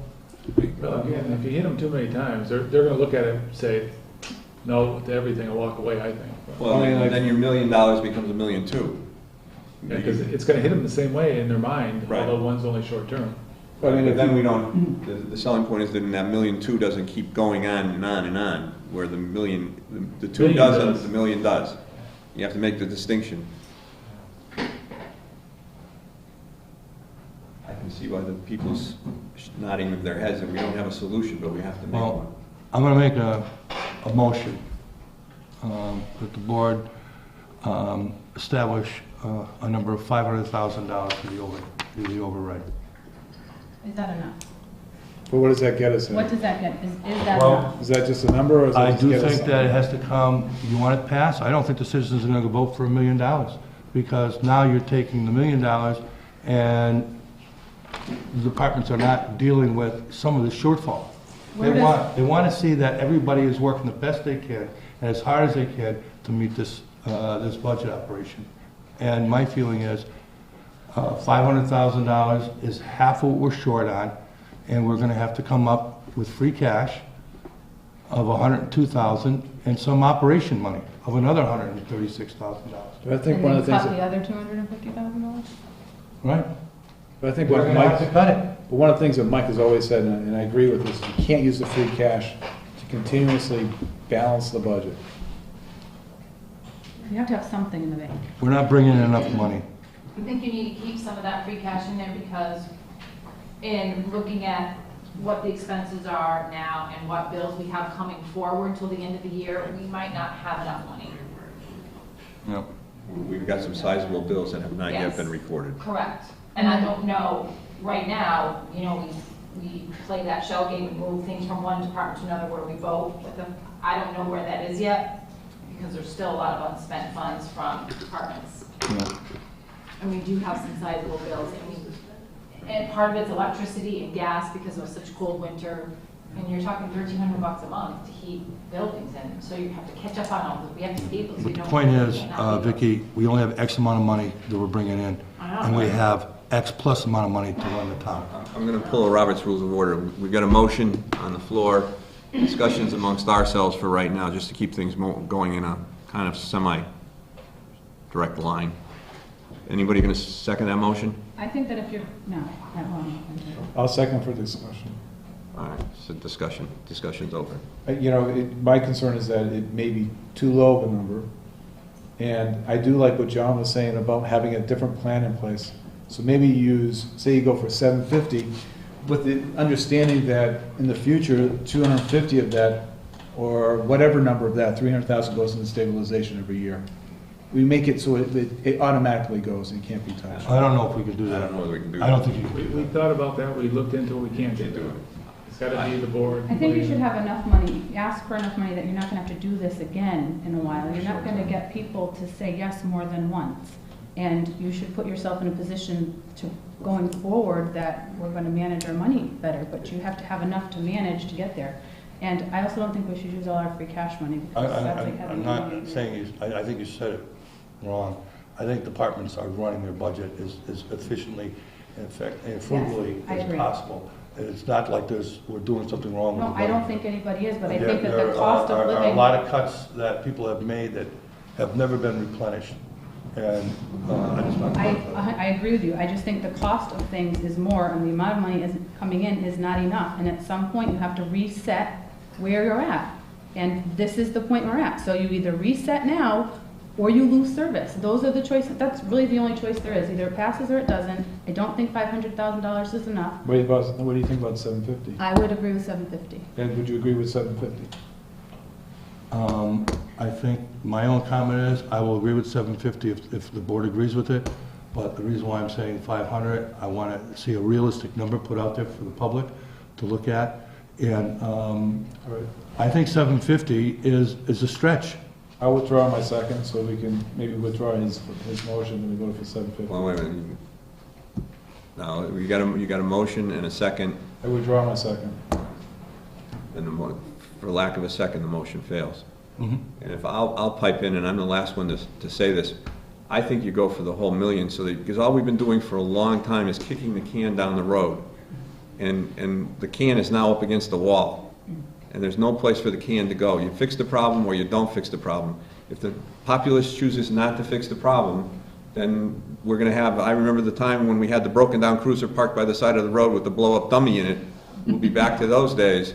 We'll be back to shifts with nobody on when I first moved to town 40 years ago. We'll be running an ambulance with one of the wheels coming off. Not that I ever want to wake up and see any of those guys kissing me, but you know, I want to know when I need them that they're there. And unfortunately, it costs money. And in this town, the 2.5 came when this was a small, still farming community when I came to town, and 2.5 locked us into that. We're now a suburban community, and we still don't have garbage pickup, we still don't have a park and rec department of any size or shape. We run an ambulance out of a 200-year-old school, broken down schoolhouse. We have a separate old town hall building that's falling down around our ears, and something has to be done with that. If we can't make a pitch for $1 million that we needed at this point in time, it isn't ever going to happen, and they're going to have to live with their 14 minus 2 budget, and so be it. Okay, make a comment?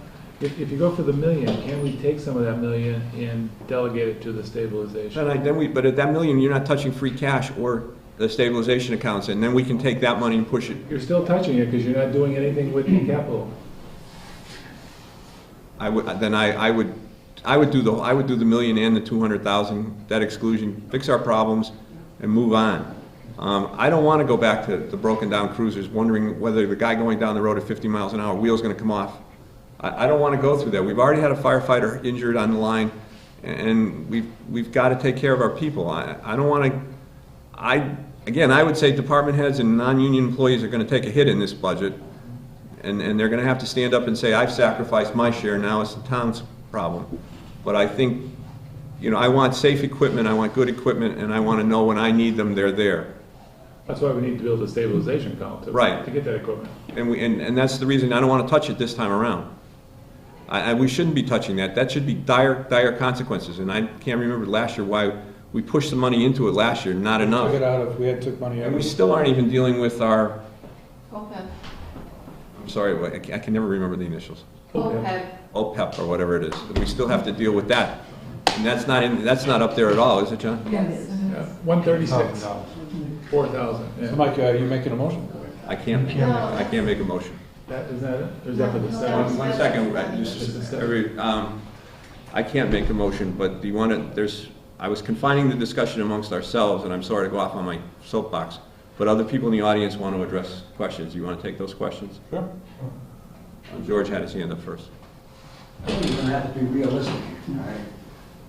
Gone through what I thought was 13 tries of override, we got nowhere with it. If you're going to go halfway measure, and people already know we're in a hole by 1.2 million, then they can look forward to another try of override. I think Mike's right. Go for the 1.2. Now, I'll tell you the truth. If you're talking to me about it, I haven't seen a pay raise in 20 years. I'm with you, George. I'm with you. 3% or 4% overall on my other income, right? And I'm not the only one who could speak this way in this town. There's a lot of people here who are retired and live on a fixed income, right? If you're going to go for this thing, and I would, I hate to say I would vote for it, because it's really, sticking in my craw. But we're in trouble in this town. George, no, George, would you? Well, wait, let him finish. And we're in trouble here, not because of 2.5, but because of inflation and everything that costs so goddamn much more. Sorry, language. Everything costs. You go to the store, it's a $4 loaf of bread. You go down and get some gasoline, and we all know it's going to get $4. Right? Go for the 1.2. Thank you, George. And let's start telling these people what we got for a problem. George, would you vote for it? I don't know if that's a fair question, George. Secret ballot, David. No, you can ask me that because I'm sitting here running my mouth. And I hate to say it, the town is in trouble. And I'm not coming to these meetings for the fun of it. Okay? The town is in trouble, and we've got to do something. Anybody? Robert? And I will vote for it, if I have to. Thank you, George. I'm going to end it. Robert? Robert Floyd, 15 East Street. As town moderator, I can't form an opinion, but summarizing what John Fitzpatrick and John Martin said, whatever number you come up with for a proposed override, bring some discipline to it, better chance of getting an override with a program, and there's a big fall off of information between town meeting and the election for an override. So whatever number you come up with, I really like what they had said that really needs to be a part of it. All right. Anyone else going once, going twice? Where are we? We have no motions on the floor right now. Well, I'll make a motion to go for the 1.2 million. Well, 1.2 million or 1 million and a 200,000 debt exclusion. Is that what you're saying? I don't want to have two things on the ballot, though. No. I don't think that we should fund, I mean, I just don't think we should, I understand, but I think if you're gonna ask people for $1 million, that you have to be making some sacrifices along the way, and I think the conversation that we had, you know, with the chief and asking for one cruiser this year and one monitor this year, and then you revisit that again next year, and, you know, it's good faith that we're keeping people safe and we're doing the best that we can, but I don't think you should give everybody everything just because you're asking for $1 million. I don't think that's what we're trying to do, but we already didn't buy a cruiser last year, and we're trying to make up for the cruiser this year, and if we don't buy 2 cruisers this year, where are we going to be next year? How many miles do those cruisers average a year, Chief? The 2 cruisers I'm seeking to replace both have over 100,000 miles on it. One of them, I actually don't know what the true mileage is because the odometer stopped working about 4 months ago and I haven't repaired it, because that's the worst car that I want to get rid of.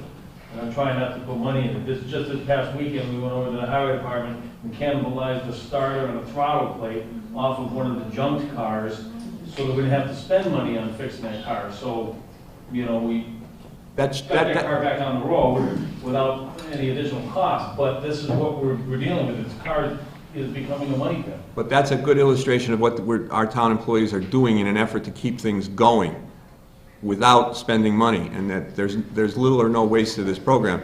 But it's still probably not the safest car to be driving if an officer is responding to an emergency.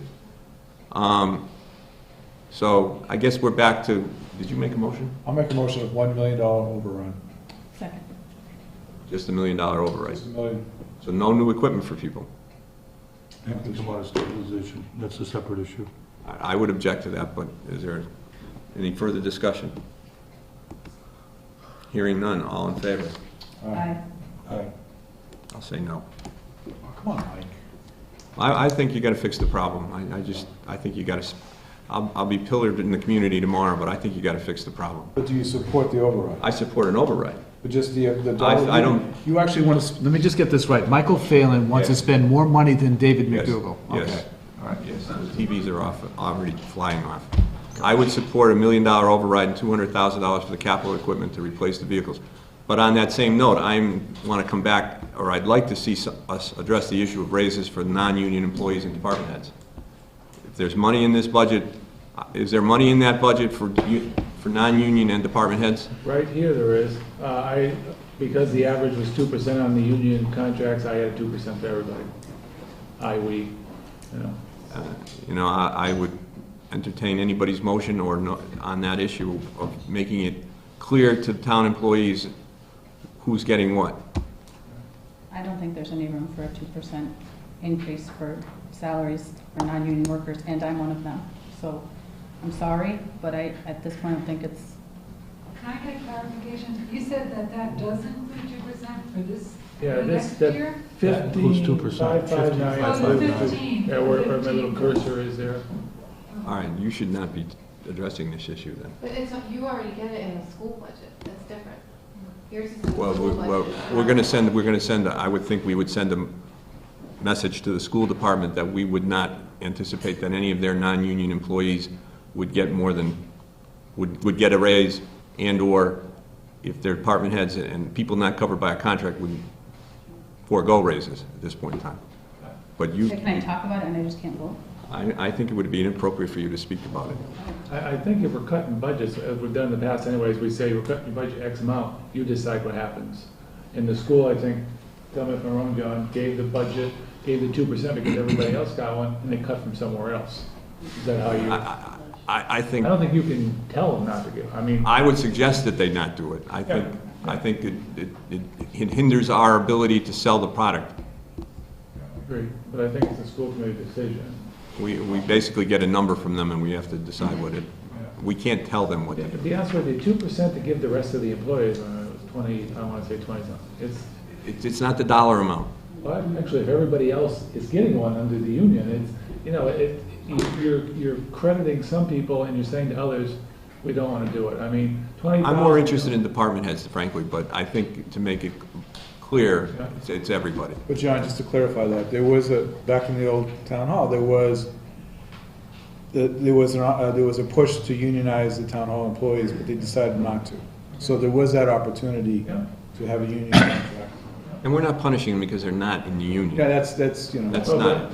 Okay. But I just let you know, in negotiation with the unions for raises, we didn't give anything more than 2.5%, thinking that the budget would at least be that, and not giving you like 4% raise. Just on the finance committee, I see the amounts of money they make and all that stuff, and you know, they're not out there making a lot of money in the town hall and the school department. I mean, I know that. We all know that. But, George? I have a question because now this I understand what we have proposition 2.5, so we can raise the taxes by 2.5%. We're talking about $250,000–300,000 income on 2.5. I don't know what the number was. Somewhere around there. Yeah. Between Is that two. taken into consideration? Oh, yeah, we maximize 2.5 every year. We take. No one mentioned it, so. No, we take, automatically take the increase. No, I figured that was in it, but no one mentioned it. So to fix our problem, we forgot to take it this year. We can fix some of our problems. Yeah, no, it's definitely in there. All right, I apologize, I've lost my place where we are. We've taken the motion on that. What are we gonna do about the balancing the budget? Would be the next question. You were talking about raises. Well, I was talking about raises, but I didn't hear a motion, so. If that $1 million covers the raises, if we're going against the difference between 14,424 and 15,559. You still have- But if you don't give out the raises, then that becomes free cash, and then we can put it into stabilization when it's over. You get $1 million override, you still have discretion on how you take it Right. and parse it out. Yeah, no, that's what I'm saying, and whatever we saved on salaries would be used You're not for gonna free see cash or whatever. I didn't hear any motions on that, so I'll move on to the next issue. What are you gonna do about balancing the budget? Presenting a balanced budget. I mean, if the override doesn't pass? Well, we have two articles on the, I know, but the second one deals with a balanced budget. you have to have an omnibus budget, Right. so we have to go in And with that number is 14. 335. So in making the adjustments up and down within that line item for the lines you can't adjust? Correct. Can we accomplish that, John? Just It only takes time. But that would be, the budget would be 14,424. That number is a good number, yeah. We have to go through Heather, Vicki, Donna. And adjust the ones up and down. Yeah, somebody's gonna make decisions. So do you need a motion for that? I think, well, then we gotta start doing the town meeting warrant. Yeah, it's in the warrant. We can do it when we do the warrant. So you wanna start doing the warrant? Yeah. Hey, Mike? Yeah. Sorry, I didn't mean to say hey. You're. I answered you. I apologize. You're all in favor of the override. I mean, I'd like to, Yep. between the three of us, take a vote now so we can put it on record. So. You have a meeting posted for tonight? We do. Oh, okay. So, finance committee's here. If we can get a motion that we back the override? I move the Second? town. Okay, so all in favor? Aye.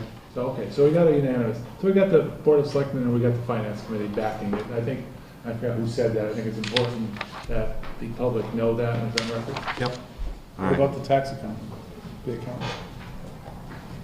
Not the town accountant or anyone else?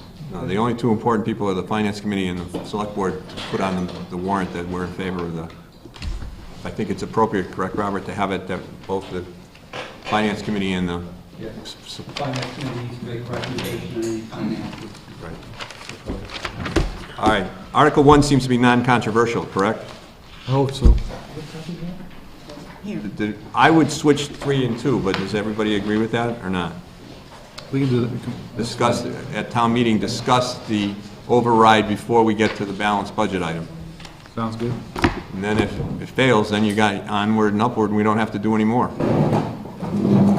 If they pass you could spend all the time discussing the omnibus budget, the balanced budget, and then pass the override, and that budget would be out the window.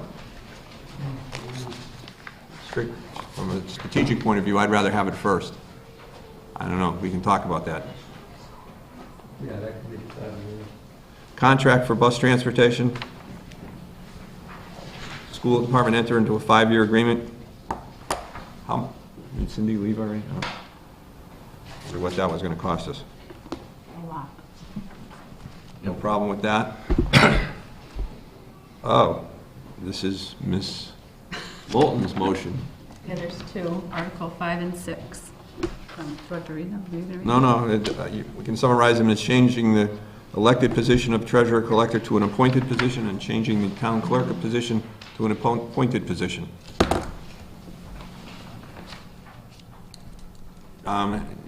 Appropriate to take comments from the audience on the motion, on the articles? Yeah, I don't see why not. George? I don't think these articles should even be on or be in here at all. I think the people out there who do the voting are the ones that should be able to vote on, you know, the clerk or any one of these positions. I mean, you're asking them to also vote on, what, $1 million override? And now you're taking the treasurer and you're taking the clerk right off the ballot, right? This also opens Pandora's box on appointments, period. Right? George, there's a recommendation from the DOR in 2004 and 2005 that recommended that. I'm just saying this is a recommendation by the Department of Revenue. That's all right now. But it's not a conspiracy by us, but it's just... It's all right with the people who are on the board now, right? What happens down the road, somebody has this position, they're not liked by the board, they're out. Well, there are certain protections, but I'm going to stop you there, George, because we've got a lot of articles to go through. I understand your objection to those articles is noted. Thank you, sir. All right. I personally, my comment on those, I'd like to pass over them or to take them off and put them up at a later meeting. All right. That's my motion. Then let me do this. Let me take Articles 1 through 4. Does anybody want to make a motion to accept those articles as... So moved. Is there a second? Second. All in But the favor? only is to switch Article 2 and 3's position in the article Yeah. listing. All right. All in favor? Aye. Aye. Article 5 and 6, changing the town clerk to an appointed position. Does anyone want to make a motion to put those on the ballot, on the meeting warrant or not? So moved. Okay. Any further discussion? Hearing none, all in favor? Aye. Aye. Aye. Nay. So that does that. Mike, sorry, point of information, I was writing down, I missed, you passing over or you including? Including. Including. Amend bylaw annual audit. Let's put petition. Yeah, it's there. Say that again? Petitioner's got to do it. It's cemented. Oh, Derek. Oh. No, it's Gary. Derek. See, we've Oh, gone I'm back on. and forth because Derek's the first signature on this one. But Eileen said it should be Gary. I'm not sure which one. I'll have to get Well, who's got clarification. the, have I got the latest one, or you got the latest You one? must have the latest one. It's possible. I thought it was Gary Swanson, not Derek Geezer. Well, Gary Swanson's the second signature on it, but Derek is the first signature on it. Oh, okay. So, We're 22. All right, here's the most... All right, so that's an amendment, that's going to come from the petitioner, but we'll include it in the warrant. Add zoning, this is requested by the planning board, zoning bylaw for solar and electric. Also add zoning inclusionary for planning board, community. so both Articles 8 and 9 are still subject to a hearing before planning board that is happening, I believe, May 7th. So they're putting these on in case their meeting decides to. Yes. So those, So we could pass over it. if we, at the town meeting, if we I'll make a motion to accept those. include those. Second? Second. All in favor? Aye. Aye. So that's 8 and 9. Community preservation, transfer community preservation, 10,000 to Edwards Public Library to fund document preservation. Yes. Motion. I make a motion for accepting 7. You got the wrong numbers. Which one you got? 10. 10. When we taking 10 through, what's all the... Community preservations goes All to right, let me 16. summarize them then. 10 through 16. Through 16. 11 is transfer $1,500 to the Veterans Grave Officer for the Civil War, Revolutionary War and Civil War Veterans Monument. transfer 5,000 Veterans Grave Officer to use 10 flat markers for veterans' graves. Transfer funds from Community Preservation, Open Space Recreation, 12,700 to the Southampton Youth Athletic Association to fund renovations to the baseball field at Conant Park. Sorry, I'm trying to go fast. Article 14, transfer 5,000 conservation for improvements to trails at the Whitmore Conservation Area, and transfer funds 2,500 to conservation to complete a hiking map of Wolf Hill and Zipka properties, and transfer $10,000 to fund operating expenses of the Preservation Committee. That's the one, the annual housekeeping one, I believe. Isn't that the one? That's your annual housekeeping. Is there a motion to put those on the warrant? So moved. Second. All in favor? Aye. All right. 17 is WEPAT, and I always do. This is the one that funds septic system renovations. If I'm Yeah, money comes in, money goes out. And there's transfer of $20,401 to fund the amortization of WEPAT bonds. Any problem? No. Motion? So moved. Motion. Second.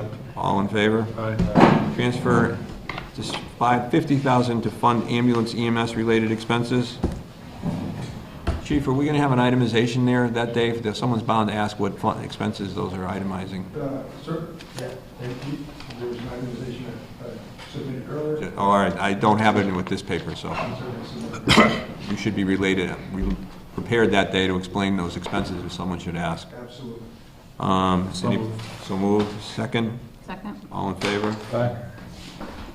To see if the town will take $25,000 from the ambulance fees creating an ambulance stabilization fund for the purchase of future ambulances. So I just want an explanation. We have an ambulance fund right now. All the money comes in there. Correct. And we're gonna take money out of there to put to a stabilization fund for a new ambulance. Correct. Okay. Why in the past, we've just taken that. Because it's been This is taking like- so many hits, there's no dedicated money.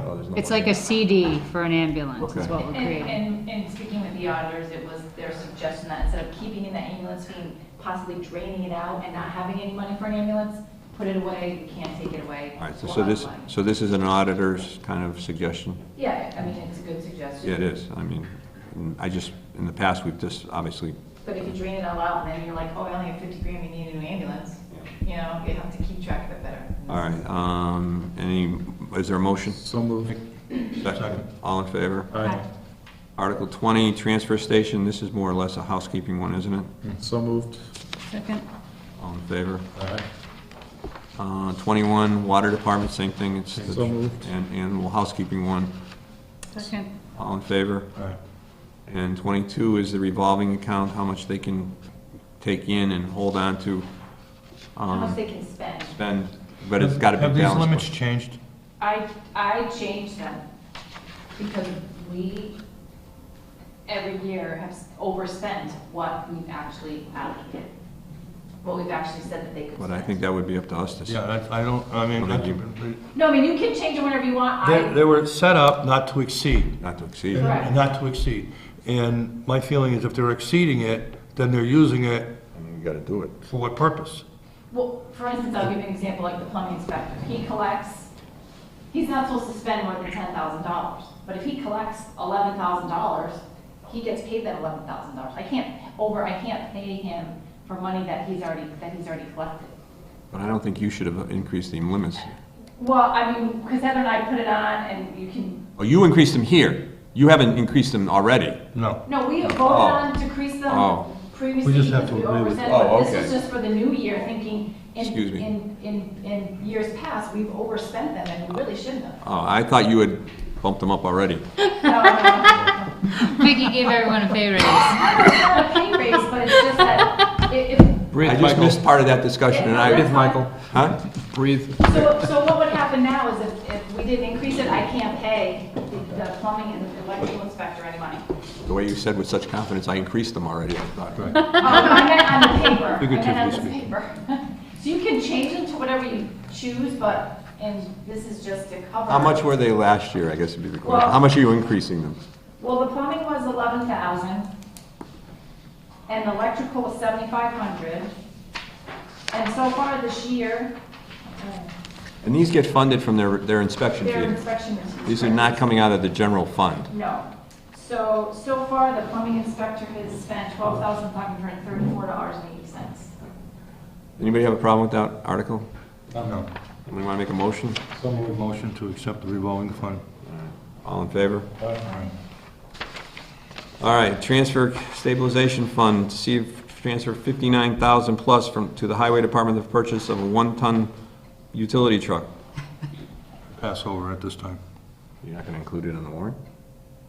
So Mike, what we talked about. Oh, Mike wasn't here last Mike, week when we yeah. had a discussion. So what we talked about was, first of all, we had to figure out how much we wanted to spend out of capital and operations. So that was the first discussion we're supposed to have. Are we gonna spend any money out of capital or operations? We're gonna spend a third, 2/3, I mean, what was the amount?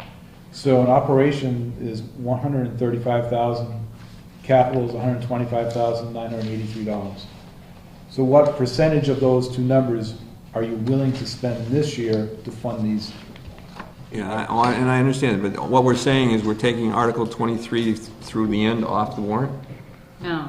I'm saying, where's the money source? Well, that's not, so are they staying on the warrant, or are they I coming? mean, my feeling is let's be realistic.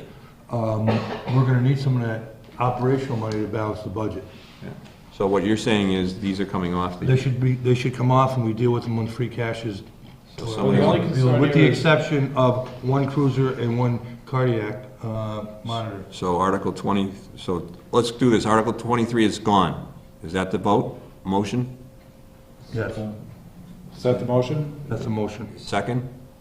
Second. All in favor? Aye. So 23 is not going to be part of the articles. 24, 5,000 for public safety account. I make a motion to approve. Second. So we're going to leave 24, whatever renumbered it is. Yeah, that's for the survey work over there. Okay, so that's there's a motion and a second. All in favor? Aye. Article 25, 40,000 for the public safety complex. I pass over that. There was conversation about him going to CPA to act, I got an email saying he was going to CPA. but he hasn't gone yet. They have a meeting coming up, see if it was an eligible cost. So can we just leave that on there for now, and then we can go over it at the Well, town it'd have to be hall? rewarded anyway, because it'd have to come from CPA. This article would have to... I don't think, well, unless, It could be amended on the floor, 7 days beforehand. but it can be amended on the floor as well, of the annual. You can still make a motion to amend it to come from CPA. So So I Well, would I just leave it don't, you gotta have a money, you gotta say where the money's coming from. And Right, there's but you can amend it to, I would leave it just in case there is CPA money for it, then you don't have to put it's a holding spot right now. So we'll put it on there. So we leave 25 on. Is that a motion? So moved. Second? Second. All in favor? Aye. Article 26, an unknown sum of money to the public safety complex. So that, Now, again, I don't know if he's gonna go to CPA to see if they'll somehow pay for this as well. We don't have an answer to this one. Right, so this is So- just a holding spot. This is She to was- buy the property right there, and we're not even at that point yet. But So they- that should be taken up at a later. They were having conversation Yes. about how to proceed, and so this was just a holding spot in waiting for the conclusion But of is those it- conversations. but is it going to go beyond the town meeting warrant? Well, since we don't have an answer as of today, I would say the best answer is probably to put it off until our next town meeting. I'm sure we'll have a special town meeting at some Would there be a point. motion not to include Article 26 in the, Correct. is that the motion? Make a motion. Is there a second? With no second being heard, then the motion fails. I don't know, I just don't, what's the downfall to leaving it on there in case there's a conversation that happens before? First of all, there's no money where it's coming from. you got no number at all. Nothing. But couldn't it be no money at all? No. No, because you're It would gonna, have to be it reworded. hasn't even been determined whether he's selling it or he's gifting it. Well, what if you That put was our what if you put a sum of $1 in there?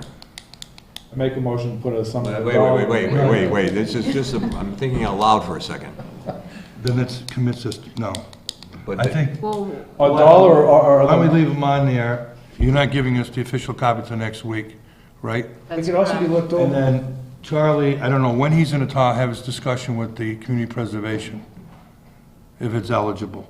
But this is an unknown number. Nobody's negotiated a number. But if you put a sum of $1 in there, But we have to remember too, with negotiations of Could be property good. for sale, this really should be something we It should has be to be- putting there's aside gotta for be an appraisal executive done to the session. property? But once it was the a gift, property's, I'm but Heather, It'd be gift to once go the property's right been on. assessed, which is public knowledge, We haven't assessed I it. but don't- once a property is I think they assessed, can stay it's in a there, public but then knowledge it can be number, pulled off the by town next can't week, pay any so more we than don't have it that. out. So there's no real negotiation. But we I'm don't not- even yeah. have, I don't think, the funds to, Right, assess. I don't see why we couldn't just leave it on and then go over it, skip over it at the town meeting if there's no resolution. Just in case there's something does come up in the next week or so, from CPA that might be able to fund this. somebody make a motion. I make a motion to leave Article 26 on the warrant as it is, knowing that it doesn't have a dollar amount, but we may have more information as we go into town meeting. Yes, Robert? You need something to post it. You need. She's going to get the information by next week. By next Sorry. By next week, we're going to resolve it one way or another. For the next Yep. version of the articles, it's staying. Understand. So, Was there a second on that? Second. all in favor? Thank you. Transfer 33,000 police department for police cruiser. I think we need to keep one and Make a get rid of motion one. to do that. So that Make a one's, motion to keep Article 27. all in favor? Aye. Article 28 is a second cruiser. I I make a pass. motion not to keep Article 28. So 28 is coming off the warrant. Is there a second? All in favor? Aye. Transfer $3,000 for police vests. Dave's still here. David, is there any money this year in grants? I'm still waiting, I had sent Donna some time ago, we got an approval for the federal reimbursement, which is I think about $1,500 or so. I haven't got confirmation that that transfer has actually gone through. Once we get that, I can then apply for the state portion on that. So potentially we could, obtain $3,000 or thereabouts in reimbursements to go back in there. But in the interim, there's a $1,000 balance in there, which will buy one vest. Okay, so we're not talking even half the department, you're only talking. No, we're just talking, if I put a new guy on and a new part-time guy, doesn't matter, or if somebody's vest expires and I have to replace it, there's only $1,000 in there, and the vests are almost $800. So I'll be able to replace just one vest. So this would add some money in there so that if I have to replace multiple vests, that could be done. Just a side note that there's really been no discussion on tonight so far is on capital, projections. And, I don't know if the capital improvements committee is going to get back on track or not, but just so the board's aware, in 2 years, we're going to need to replace almost all the vests. So that's probably going to be a $10,000 or $12,000 initial expense, which is reimbursable, but just something to keep in the back of your minds for future capital expenses. So if you get this 3,000, you're gonna use this with the grant to get maybe 4 or 5 vests? Well, if that money is still in that account, when we need to do that, yes, we would apply that towards that larger expense item. But in the interim, that would be used to have a source of money without taking out of regular police expenses, which I don't forecast in a expense budget. This would be just a separate line item to be able to have money available to replace vests as needed, or as a new employee may come aboard. Okay. Thank you. What are we doing? I make a motion to keep this article in for $3,000 for vests From the stabilization. from the stabilization. Second? Second. All in favor? Aye. $10,000 for police department emergency equipment related to active shooter response. That is a continuation of the discussion that we had a couple years ago. We allocated $10,000 to buy some initial equipment, some shields, some additional rifles for officers to be able to respond directly from their homes. And in addition to that, I also talked about this last year, which we didn't address it, but last year I asked for the same $10,000 to be able to start to buy additional equipment. Some of the additional equipment is going to include better tactical vests for officers to wear. You're expecting the officer to go into the face a gunfire at a school shooting or workplace shooting, the fact of the matter is the vest they wear under their shirts don't stop a lot. I'm looking for better vests for the officers, Kevlar helmets, eye protection. If there's an incident at the school or workplace and we need to breach a door, I'd like to pick up a battering ram so that we can knock the door open if we have to get in to, do a rescue or something with hostages. All this may never be needed, but if we have an incident, I'd like to equip the officers with appropriate gear to be able to respond to that shooting as safely as possible. Given the position we're in financially, is there any way to cut that number in half right now? Well, And give some, and maybe not all, but some at the moment, so that we can make sure there's money left for... yeah, I would have to look at it to prioritize which things we're going to need, or which might, be more applicable to buy right now. One of the other things that I, wanted us to be able to be equipped with are trauma kits. If we have a mass shooting, we're going to quickly run out of what we have for first aid kits in the cruisers. Clearly, the fire department would be responding. I'm sure if we have multiple casualties, the ambulance is going to quickly run out of what they have in there. So, what's available on the market are these trauma kits that, that allow you to treat multiple victims. I think I have a solution here. So if we look at the last articles, we're going to run out of money. So right now we've spent, if you're adding up as well as I'm adding up, $81,000 so far. That includes the public safety complex. Right. $81,000. $40,000 that you all had originally said, only if you got it from CPA. Right. So if we look at that, Wait a minute, so So the difference would be 41,000 with everything, or 81,000 if you include the 40,000 for right. public But I just safety. want to pause for a moment, because that would, if we stop here, taking out a cap, that leaves us 44,000 in capitalization, capital stabilization fund. If we then take the last, I'm just thinking ahead, Michael, if we take Article 30, 31, and 32 out of operations, that's a total of $57,000. That would leave us somewhere around $78,000 left in the operations stabilization. I think that's one way of funding it, and then we won't get the brush truck this year. I really don't think we should be touching operation costs. But I think that's a way of doing what's left. We've already committed to a budget that's going to have a shortfall. We will lose our ACLS rating if we don't get the money. We can lose the police department if they don't get their stuff too. I mean, just, it's not easy. We only have X amount of money, Dave. Here, police department, my little grandson was the guy making the noise in the back of the room. When he's in school, I don't want to have the chief call me up and say, geez, we could have got in that door except I didn't have a battering ram. I hope God he never needs this stuff, and Newtown assumed they never were going to need this stuff. But if they need it, I don't want to say we're calling Walmart now for whatever we need. And it's scare. I don't want to say it's scare tactics, but I get afraid of these situations. I mean, I would vote these without a problem because I hope we never need them. I hope they're wasted money, but if they are, so be it. Can we just change the verbiage for Article 30, 31, 32 to take it out of operations? Well, really, does it have any significance? If we leave the money in the operation one, we have more flexibility with it. If we take it out of the capital one and it passes this time, we will have more flexibility because it'll be in the operational one. We can spend it on more different things. We don't have enough left in capital. For this 10,000? Well, she said it was 40. But 40 is not committed yet, because he's supposed to go there, and even if it doesn't fall through, we would table it to deal with at another time. We weren't going to put it out there today. So this is 50. Because there's too many So it's things going on out there that are 41,000 not completed yet. before we add Article 30 in. Yeah, so it'd be 51 with Article Correct. 30. That's Actually correct. spent. Is it premature to pass all of these and use stabilization money before you've balanced the budget? Because don't you need to use some of that money to balance the budget? Well, it wasn't up there on the chart. He didn't have any stabilization money. No, but we had a shortfall. Well, The $1 million goes through, we still got a shortfall of about $160,000.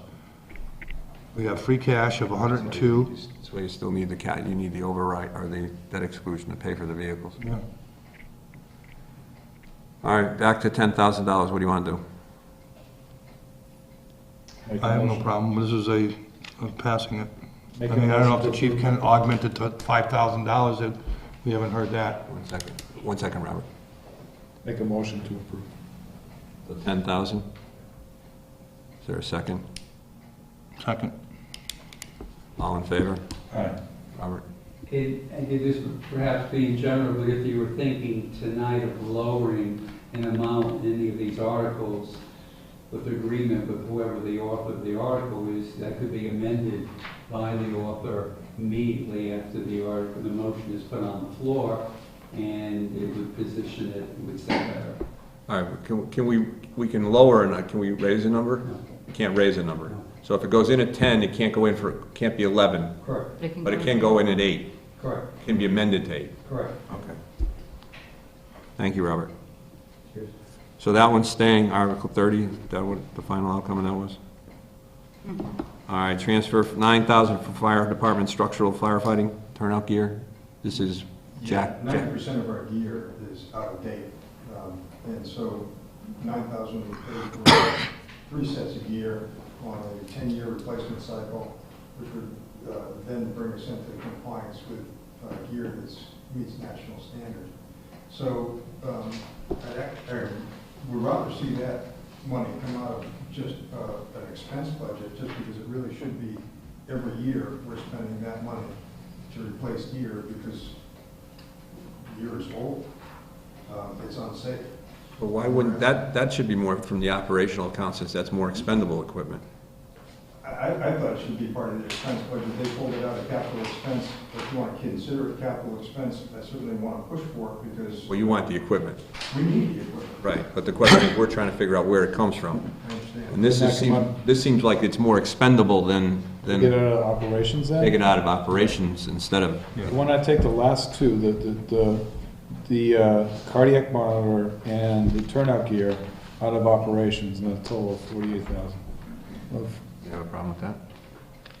It'll come from somewhere, but 47. we're not gonna have enough money to deal with the shortages on the operation budget if you wipe out that operational. Well, what if you take the 38? How much are we up to if we take the 38 from the Well, that'll be dead. stabilization? I think it's What's the number come to? 20,000?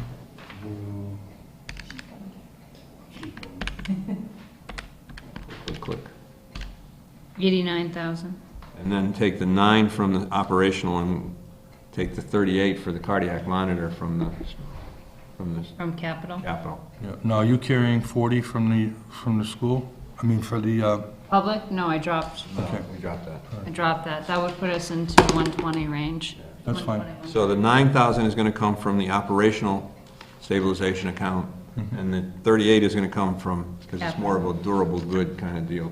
Right, make a motion for Article 31 and 32. Okay. Second? Second. All in favor? Aye. And I take it the 35 for the fire department brush truck is, On hold. Next year? it's No. not on hold. Only a passed. free cash. Yeah, but it's going to be removed from the town meeting warrant, correct? Right. All right, so Make a motion to remove the last article. second? All in No, favor? Chief, that's a conversion from a standard to an automatic on one of them? Yes, there's 10,000 for conversion of our tank. That white one? Can I give you a suggestion? I know that was surplus equipment. Could you check with fire service and see if there's any automatic tankers out there? Yeah. I'm just throwing that suggestion your way, because that's where it came from. We get Bill Loud, just in regards to surplus equipment. There's nothing comparable. That's actually a pretty nice truck compared That to is. what I know we that, but- usually have for surplus equipment. Just knowing, They just can't drive a standard? there's just many of them that are not able to drive a 10-speed standard. 10-speed. Okay. Mike, open time for the public? Yeah, okay, we can do it. It's not on here, but we can do it. Sure, open time for the public. We have other people who actually are here to speak, if you want to take them first, Dave. Yeah, Yeah. because I was coming back to number 3 on continued business. So we've done the articles, we had the joint meeting, we have the Chapter 61A property for So, Maria Gwinner. Mike, if you can just back up for a second for me. So on the joint meeting, what would you like us to do with the budget? I think you're gonna go through FY 14 minus 2, the fixed numbers are gonna stay there, and you're gonna distribute the rest of the, whatever the percentage is gonna be more like FY 14 minus 3 for the other departments. Okay, and by you mean me, you mean Vicky, you mean Donna, you mean finance, you mean me and everyone? I was under the impression that John was doing that. I don't. Yeah, I thought he said he was going to adjust it accordingly to make that number was a whole fix. But then are you going with the column M, or are you going with the column N? Because N. column M was the one that folks had submitted saying, hey, I you know, can't but there was cut me fixed here. numbers under there where the school You're didn't gonna make go any out to changes. N. We're going with the 14. 14 minus 2. 424. Yeah, whatever. That's You're the- gonna go to that's the- 14 minus 2, adjusted for fixed costs that can't be reduced by 2, and spread the pain out the rest of the way through all the other lines. You're gonna come up with some percentage at that point in time. Instead of 2, it's gonna be 3 or 4 or something for the other departments. And you're gonna subtract But that. wouldn't that be something that might be better felt if departments had more say in where the money was? Well, I think it was discussed that it comes down to the department heads, they're going to get a bottom number. And then you can spread it. They're going to cut where they can, to give them the flexibility of cutting where they can. So are we doing the same thing we did with the FY 14 minus 2%, is take out all the bottom lines and give everyone a solid number that they're spreading amongst their Correct. own pieces? Yes. So we need to have this happen, and have it happen by when? Because we'd have to have a finalized budget and a finalized number for Well, approval on my Tuesday. suggestion is for you to get a hold of John before he goes home and find out who's going to do that. But it's gotta be done. The answer is it's gotta be done by Tuesday, whoever does it. I was under the impression that John was doing it. I got the impression John was gonna do it as well. All right, coming back. We gotta do, Gwinner. I don't have a folder here for that. Point of clarification, are you suggesting that the cuts we've already made are not going to be sufficient? Correct. Correct. We're talking about, okay. If the override doesn't go through, the bottom line is going to represent those fixed costs that we can't do anything about, like school vocational costs, which went up 300, the regional school went up 100, and health insurance and Debt stuff, service. retirement. $7,000. Those all are fixed costs that can't be adjusted. Or whatever numbers like that can't be adjusted. Why can't they be adjusted? I mean, Because they're we have fixed. Fixed costs that are being No, asked to that's- be adjusted. Well, That's true, but you go out to bid for insurance, it's cast in stone, you go to the lowest bidder, but he might be $20,000 more. Okay? So you have to go to the lowest bidder. School of choice, regional school, 4 towns pass it, and they're gonna pass it to a tune of $102,000 more than what we anticipated. That has to be automatic. Vocational ed is another thing of something like $290,000. That's cast in stone. Whatever number we get from them, we don't negotiate. It's based on the number of students, based on a formula to educate that student. What we're hoping for is some of those students don't all go there, and it can reduce that number. But right now, it's 290,000 increase over last year. And, it's a private school run by Northampton. Those numbers are fixed. Didn't Ed tell you about this when he took the job? all right, coming back, chapter 61, winter property on, is it Cook Road? Cook and County? What's your pleasure? Conservation is not interested in it, right? We've heard nothing from anybody about wanting this property? Oh, Excuse me, did you not get a letter today from anyone? You know what, can we come back to this item? We did, but I didn't get it till the very end of the day, and I don't think I hit print, so let me grab that. all right, you know what? Yeah, we can take a 5-minute recess. 8:30, we'll come back. You could whisper that to me. Thank you. I was just waiting for a good break.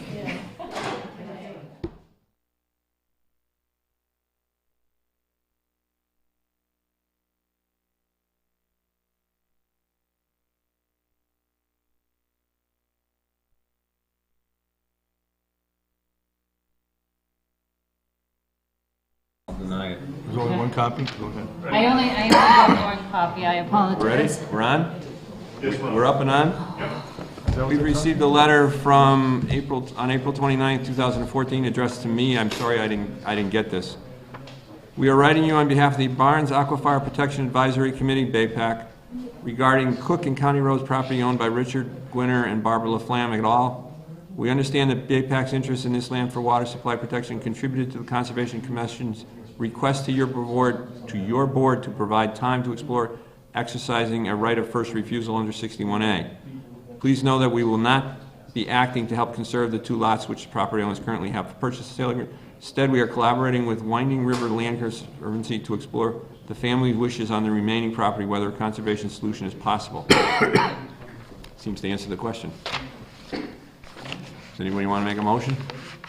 I make a motion to waive our right of first waive our right of first refusal on the 2 lots on Cook Road. Second. All in favor? Aye. Does this require a notary? I don't believe so. Are you one? Yes, I am. Oh, okay. You're one. Doubt I I'm can one, sign. but I was going to keep my signature. But did you bring your stamp? No, I wouldn't have my stamp. I wouldn't even know where my stamp is. In my desk somewhere. Did Randall disappear? He had to. Yes. It's in the hallway. Oh. Randall, I have a conflict of interest for this discussion. we're done with the conversation. Oh, okay. Come back in.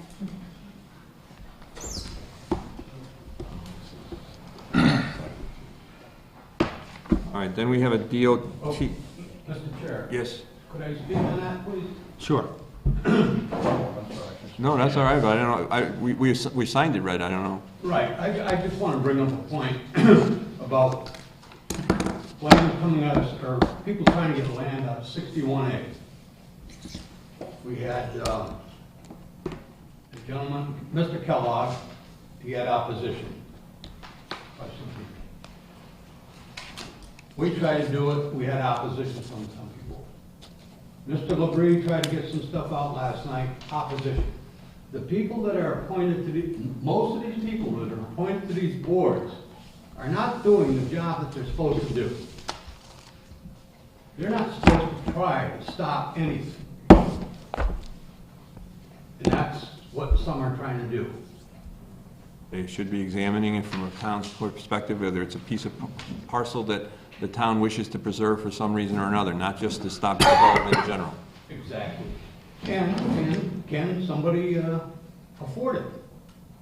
You know, we're willing to work with BAPAC or whoever if they can come up with the money, but if they can't come up with it within a year, we're back at square one. And we've already lost 1 month, so. I mean, these people are not doing the people a favor. Thank you. All right, thank you, Red. Randall? We have a endorsement of a sidewalk change. I guess it requires our signature. Yeah, we had some questions last week on it. Randall is here if you have any additional Oh, questions. sidewalk? What's the questions? It's 10 feet wide, 10 Michael. 10 feet wide. Oh, inside. 10 feet wide. Small road. People are gonna have to shovel. So, yeah, it's a state highway, it's Route 10. I mean, what's our question? Did you talk to Mass Highway why they wanted to go from the standard, was it 5 foot to 10? Yes, apparently there's been a change in regulations. On bicycles? Yes. Okay. You're actually supposed to have sidewalk on both sides, and or bike lanes. And in absence of having enough room for those, I guess there's some really nice oak trees along one side of the road there. They proposed a multi-use 10-foot wide sidewalk. Okay. That's why the 10 foot. Yes. Yeah. What about There was a discussion, Mike, about citizens cleaning a 10-foot sidewalk. Right. Where is there a 10-foot sidewalk I can look at? There's no way. I'm having a hard time Picture visualizing yellow line, that. picture one lane of There road. are some. Put a Bike basic, So if you path can right put on 10 feet on one side, why can't you put 5 and 5, one on each side? Because they're trying to preserve the well, I'm saying, But what they're doing is trees they're on one side modifying. of the road. But if we cut them down, we could get some money. I don't think so. Don't cut trees down. I'm just saying, I mean, The more I thought about the conversation, 10 feet is a lot of feet. 10 feet is a lot, but what they're doing is they're taking the bikes off Route 10, which does not have a paved shoulder, and putting them on the sidewalk, which will have a tree belt and the sidewalk, only that distance, so they're not traveling. If you tried to ride Route 10 between the yellow line and the edge of the road, you're doing a great balancing act because it's only about 6 inches wide. And my comment is, after I was thinking about it, is that the sidewalk is being installed to develop safe routes to school. So And some that's of- the program. Right. And They don't want to cross who it. else uses the bikes to go to school is kids. I don't want them on Route 10. But they don't, and they also want to keep them on one side of Route 10 rather than Right. crossing back and forth across the highway. The only question I had was, is the bylaw that the sidewalks have to be completely clean of snow and ice, or does it have to be that somebody can transverse the area safely? Do you know what I'm saying? Well, the bylaw, Does it have to be a pathway, or does it have to be? the standard sidewalk is 5 feet. Prior to the new standards, there were 4 feet, but now they're all 5 feet. And this one here is different because it's accommodating a bicycle lane as well as a sidewalk. I just want to know what people have to don't show. know. Why don't you wait and see if we get a problem? People along here, in some respects, it may be easier to clear because it's 10 feet wide because you can put a truck on it as opposed to shoveling or otherwise, so, You could drive a truck down yeah. it, as long as it would carry its weight. Right, but I'm just saying, so you may find that people are less objective taking care of this because they can send a truck or whatever down it. Pickup truck down it.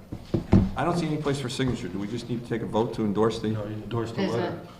You have a Oh, I signature spot for signature, yourself, okay. Mike. So, I'm sorry to interrupt. There's one more aspect that I just wanted you guys to be aware of. The plans include a sidewalk along, I think it's called Cottage Village Ave. It's the one that by Paisanos goes in between Cumberland Farms and Park Place? Paisanos. Park No, Place? Park Place is the next one down. The This one's apartments. a private road. apartments. Oh, that's apartment, Yes. that's private. Yeah. Yes, that's why there is a proposed sidewalk that goes up into those apartments, but it's going to be the town's responsibility to get the right-of-ways and everything to install the sidewalk there. Is that the one that passes through to get to They the want us to school? put a sidewalk on a private way? No, they want us to connect Oh. the sidewalk on Route 10 to the private way sidewalk, which is probably a distance of what, 15, 18 feet? I believe the plans, it shows it going up into the apartments. Well, They can't Because do it. the entrance to the apartments, there's no, it's just, you there's know. a sidewalk there in the middle. They all come out to the parking lot from the middle of the condos. There's 2 rows in the middle, on either side. There's a center sidewalk that comes out to the main parking lot. I don't have a good visualization of it in my head. I just wanted you to be aware of that, that is going to be our responsibility.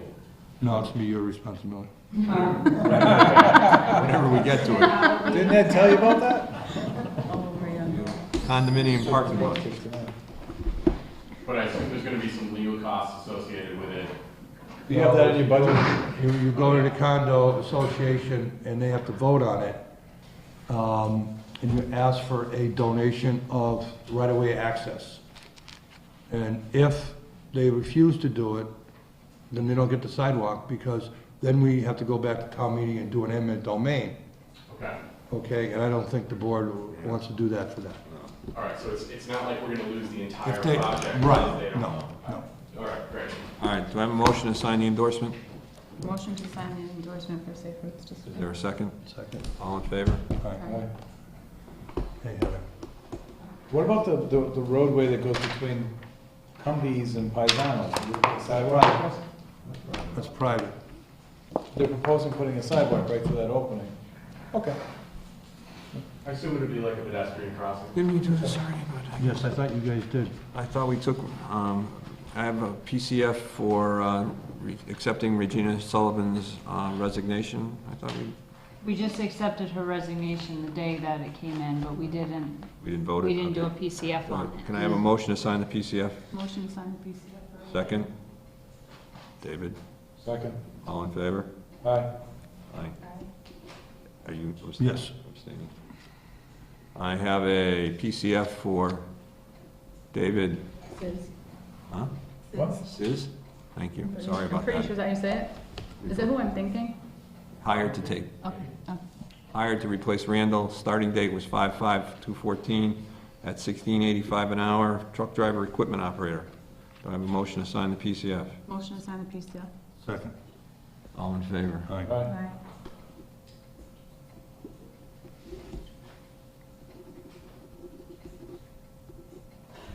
I'm cold. It's a scarf. I have Kelly Bannister. Doesn't say what she's doing. Change in position. Part-time? Date of hire 5/1/14. What's the Says position? change it. Oh, new title, patrol officer. Old title, appointed auxiliary officer. Do I have a motion to sign? So moved. She's salary is $18.52 an hour. Is there a second? So does that mean you're hiring a new police officer? These are Yeah, these are part-timers that they just fill in whenever these. Oh, this is part-time, sorry. Second. Oh, wait a minute, I say, take that back, it says new title, patrol officer. I thought it said part-time. Is it part-time? Part-time. We don't have a full-time position for that. I'm Part-time sure is it's part-time. Part-time. Okay. I knew I saw it somewhere. Do I have the motion? I already motioned. Second? All in favor? Aye. I knew I saw it somewhere on the form. You have the glasses on? Yes. Thank you, I have my trifocals on, that's how bad it is. Right there. Mine. We have a PRF request, administrative assistant. We're looking to hire someone starting 5/1/14, What's the pay scale? 14.10 to 15.06 per hour, Okay. 18 hours per week. That's, yeah, Mike didn't finish the title, administrative assistant to town administrator. Town administrator, prior He administrator. got tired. To the town administrator? All right, And that's do I- the one you redid the job description, changed the hours. Yeah, I have a job description attached if you'd like. Make a motion? Is there a second? Second. All in favor? Aye. Aye.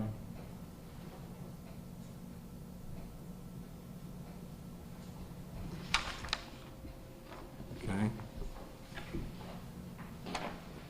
That part of it done? Yep. That's done. Open time for the public. George? I think you should revisit the $1 million override. And make it 1.2 million. You're already talking, you're in a hole by 150,000. All right? And if you're gonna go for it, go for the whole thing. Thank you. Point well taken. Mr. Chair? Hi. This is your last meeting, correct? They tell me. They tell me that. I just want to thank you. Oh, jeez. Let's just And, finish the meeting, David. 9 o'clock, let's finish the meeting. Are you sure? Yes. I'll go out, you know, old selectmen don't die, they just fade away to the back row of town meeting. I thought you were gonna say of the Tuesday meeting, like you're gonna be here next week or something. She may push me out the door when she discovers what. She liked But you have someplace to go, Michael. When she, pain in the neck, I was on Tuesday nights. Contract renewal negotiations with town accountant Vicky Morrow. Does that have to be executive session? I don't think so. You have the possibility to go into executive sessions when negotiating a contract with a non-union employee. So I penciled it in as possibility as your option. Yeah, we should do that. I go into an executive session. Yeah. You got performance reviews for John. Got to be done in open session. And I didn't do mine, I forgot. Well, it's all right, so we got a couple of things. We got renewal, we got Vicky's contract negotiation, performance review on the fire chief. Do we really have an executive session for medical? Yes, we do. Oh, gosh. So why don't we Finish do open session. the fire chiefs first, and then unless Vicky... Fire chiefs first. Did you want to go into executive, Vicky? I guess I would prefer, I mean, once Okay. it's done, then people can know what it is. Yeah, but- once it's done, people have to know what it Well, is. yeah, I know, I realize, you know. All right. Why don't we do open time stuff first? All right. Chief? Yes. Why don't you come on up? Is this you here that got in my pile?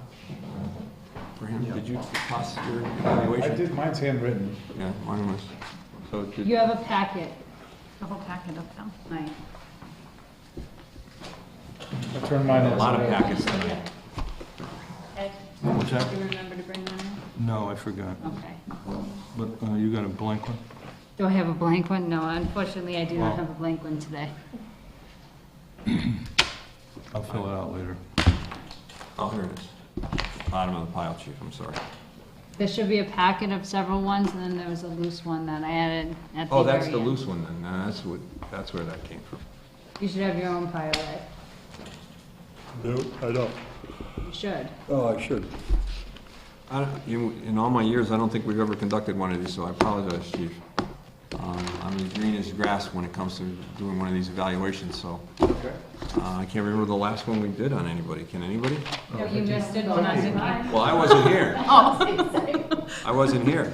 The night I was sick. So, how did you proceed? I think there's just a difference between the two. One, Vicky's was for her, for her contract negotiations, and she needed a positive appraisal, and I'm sure that this one is just for the 6-month review beforehand, so a chance to catch up and, see how things are I see. going and see. Did you all have a copy? The chief evidently submitted a list of challenges and what he's done and that sort of thing. No, this is not in here. I guess, can I say something? Sure. I guess I proceed with, how do you think things are going? And that might be a good place to start, how are things going in the first? Yeah, I think there's some challenges facing the fire department, which are overly increased in the budget and everything else. I think there's some challenges just where the department has been in the past, with some of the things that have happened. I think that working towards those challenges productively, put a lot of effort in. Honestly, to see the reviews and to get meets expectations is a little disappointing because I feel like I've worked very hard at all of the things that are addressed in that review and accomplished a good amount of things for the department. If there's a grant out there for $250,000, which if it comes through would address some of the gear issues, would address monitor issues, would be a wonderful thing to come through. I've done a lot of work just in assessment of equipment.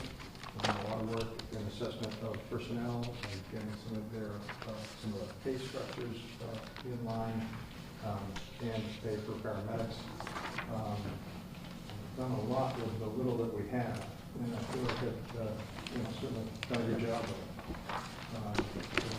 Some of the comments, and there was not a lot of them in there, things like building committee, sit in the building committee and hosted most of those that happen over there. If there's other things that you'd like to see, certainly present them to do the work. But I feel like resources. I feel like I bring a lot of experience to the job, and I think it's already helped us out. I know that there was an issue with someone like Smitty's package store, and that was a challenge. But I feel like I addressed that. He's not going to appreciate spending any more money, but it actually saved him a lot of money. Well, and I think and I talked to Heather and I talked about this morning, I think, is part of the problem is that because you're over there and we have very little association with you, I actually asked Heather for some of her input because she's got more direct involvement with you on a day-to-day basis than we do, which puts us at a disadvantage to evaluate your performance. Yep. And that may be the one hole in that I see in this evaluation process is that most of the department heads we see on a Tuesday night for when there's a critical problem happening and not in the day-to-day operation. Yeah, because I'd be more than happy to sit with you just to bring up to speed, maybe as, before it is formulated somehow. I'm not really sure how to go about that, but I agree.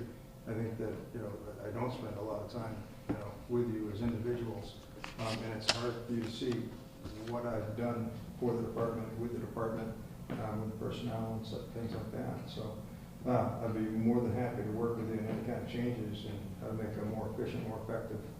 Well, and I think that's what we have to do for the next evaluation process is have more interaction. One thing I'm at a disadvantage is that I didn't do your report. I didn't have just family commitments. It fell off my radar.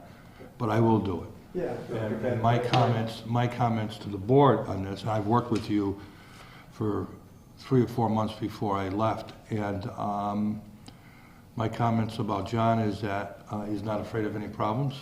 He has come to, if he doesn't know the answer, he has come to me numerous occasions. He's come to the police chief, he's gone to the fire marshal, and he's even talked to the prior chief. And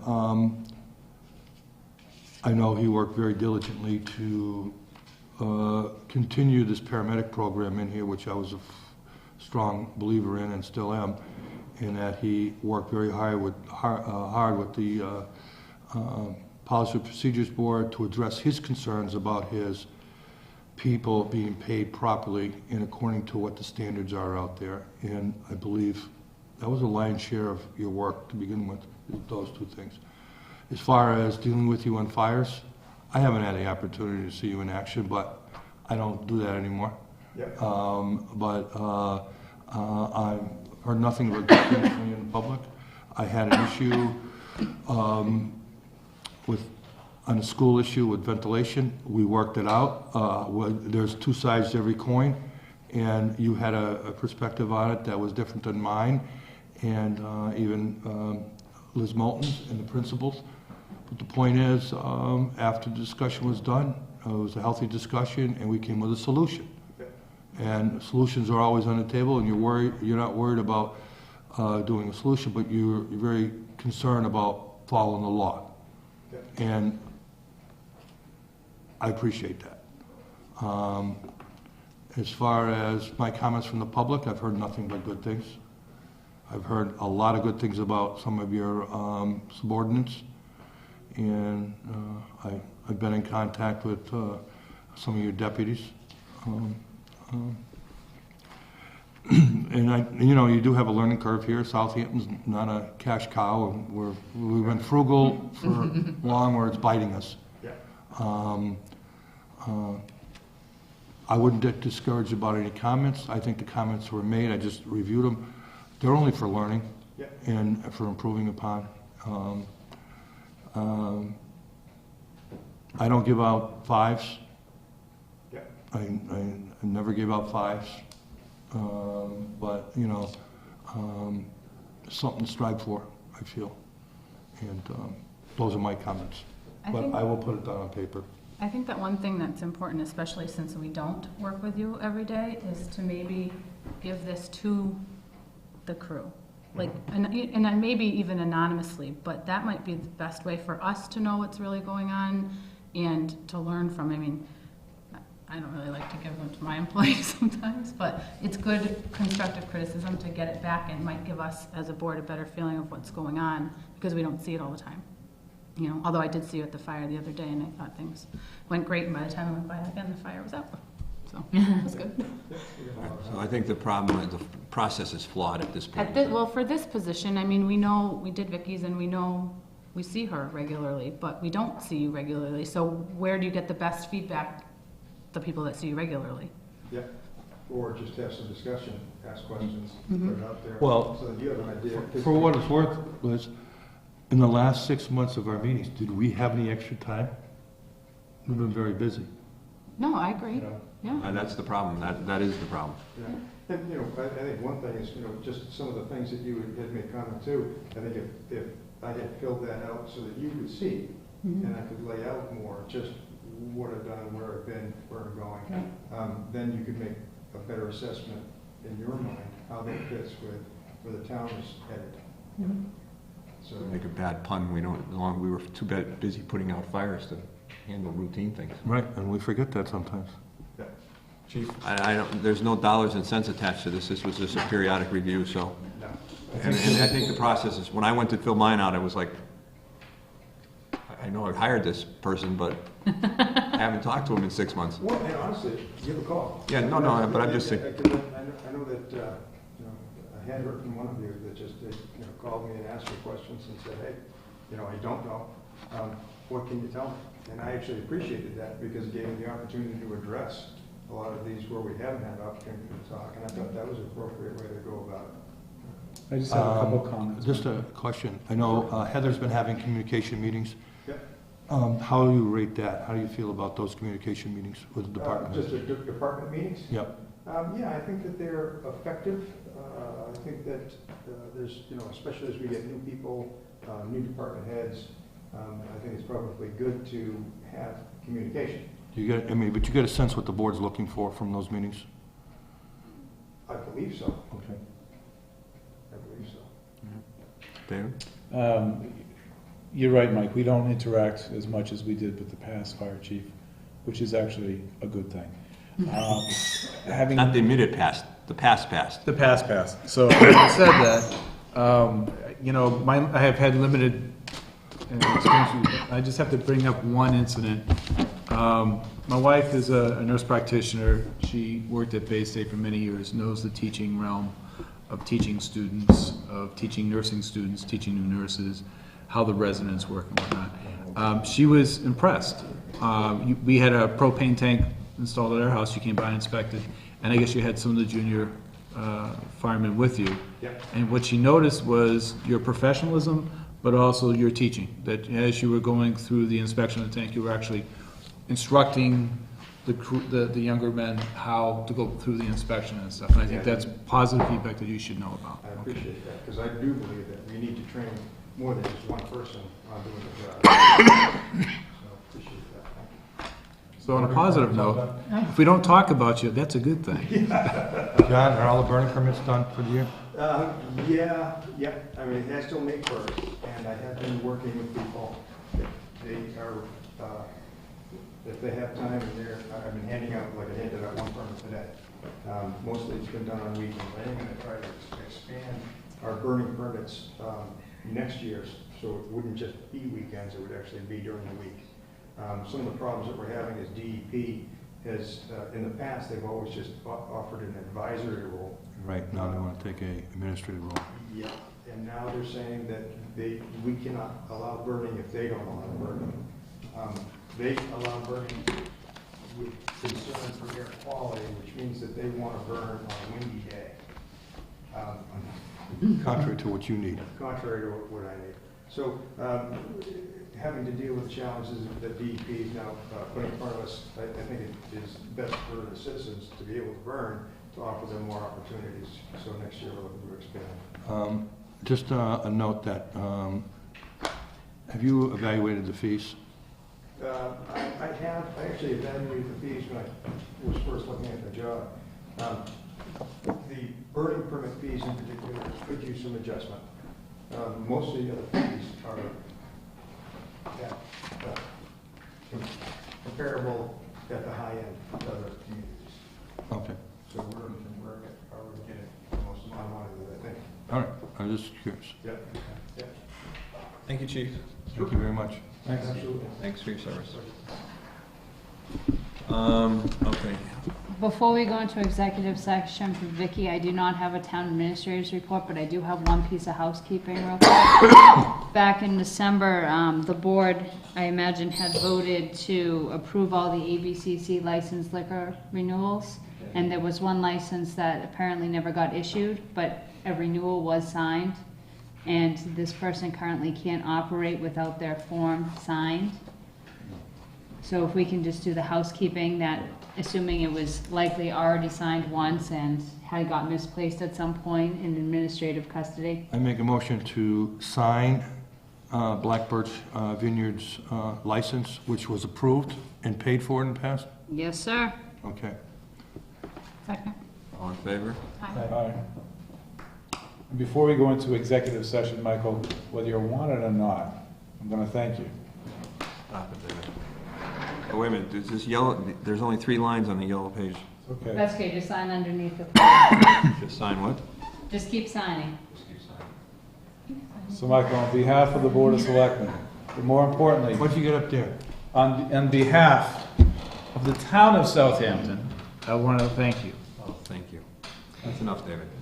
Not enough. I reiterate the same comments. What we have here is now I'll come back and vote on your budget the next time. We have now the keys for the 2015 Cadillac. We have the keys for the Cadillac. 2000. The keys are too expensive, so we went with our next best. Well, thank you, guys.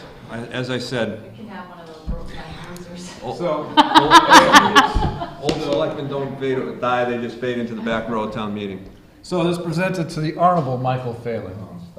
And a grateful appreciation for years of outstanding dedicated service to the town of Southampton, Massachusetts, 2005 to 2014 as a selectman, 1985 to 2005 as a planning board member. Thank you, Thank you, David.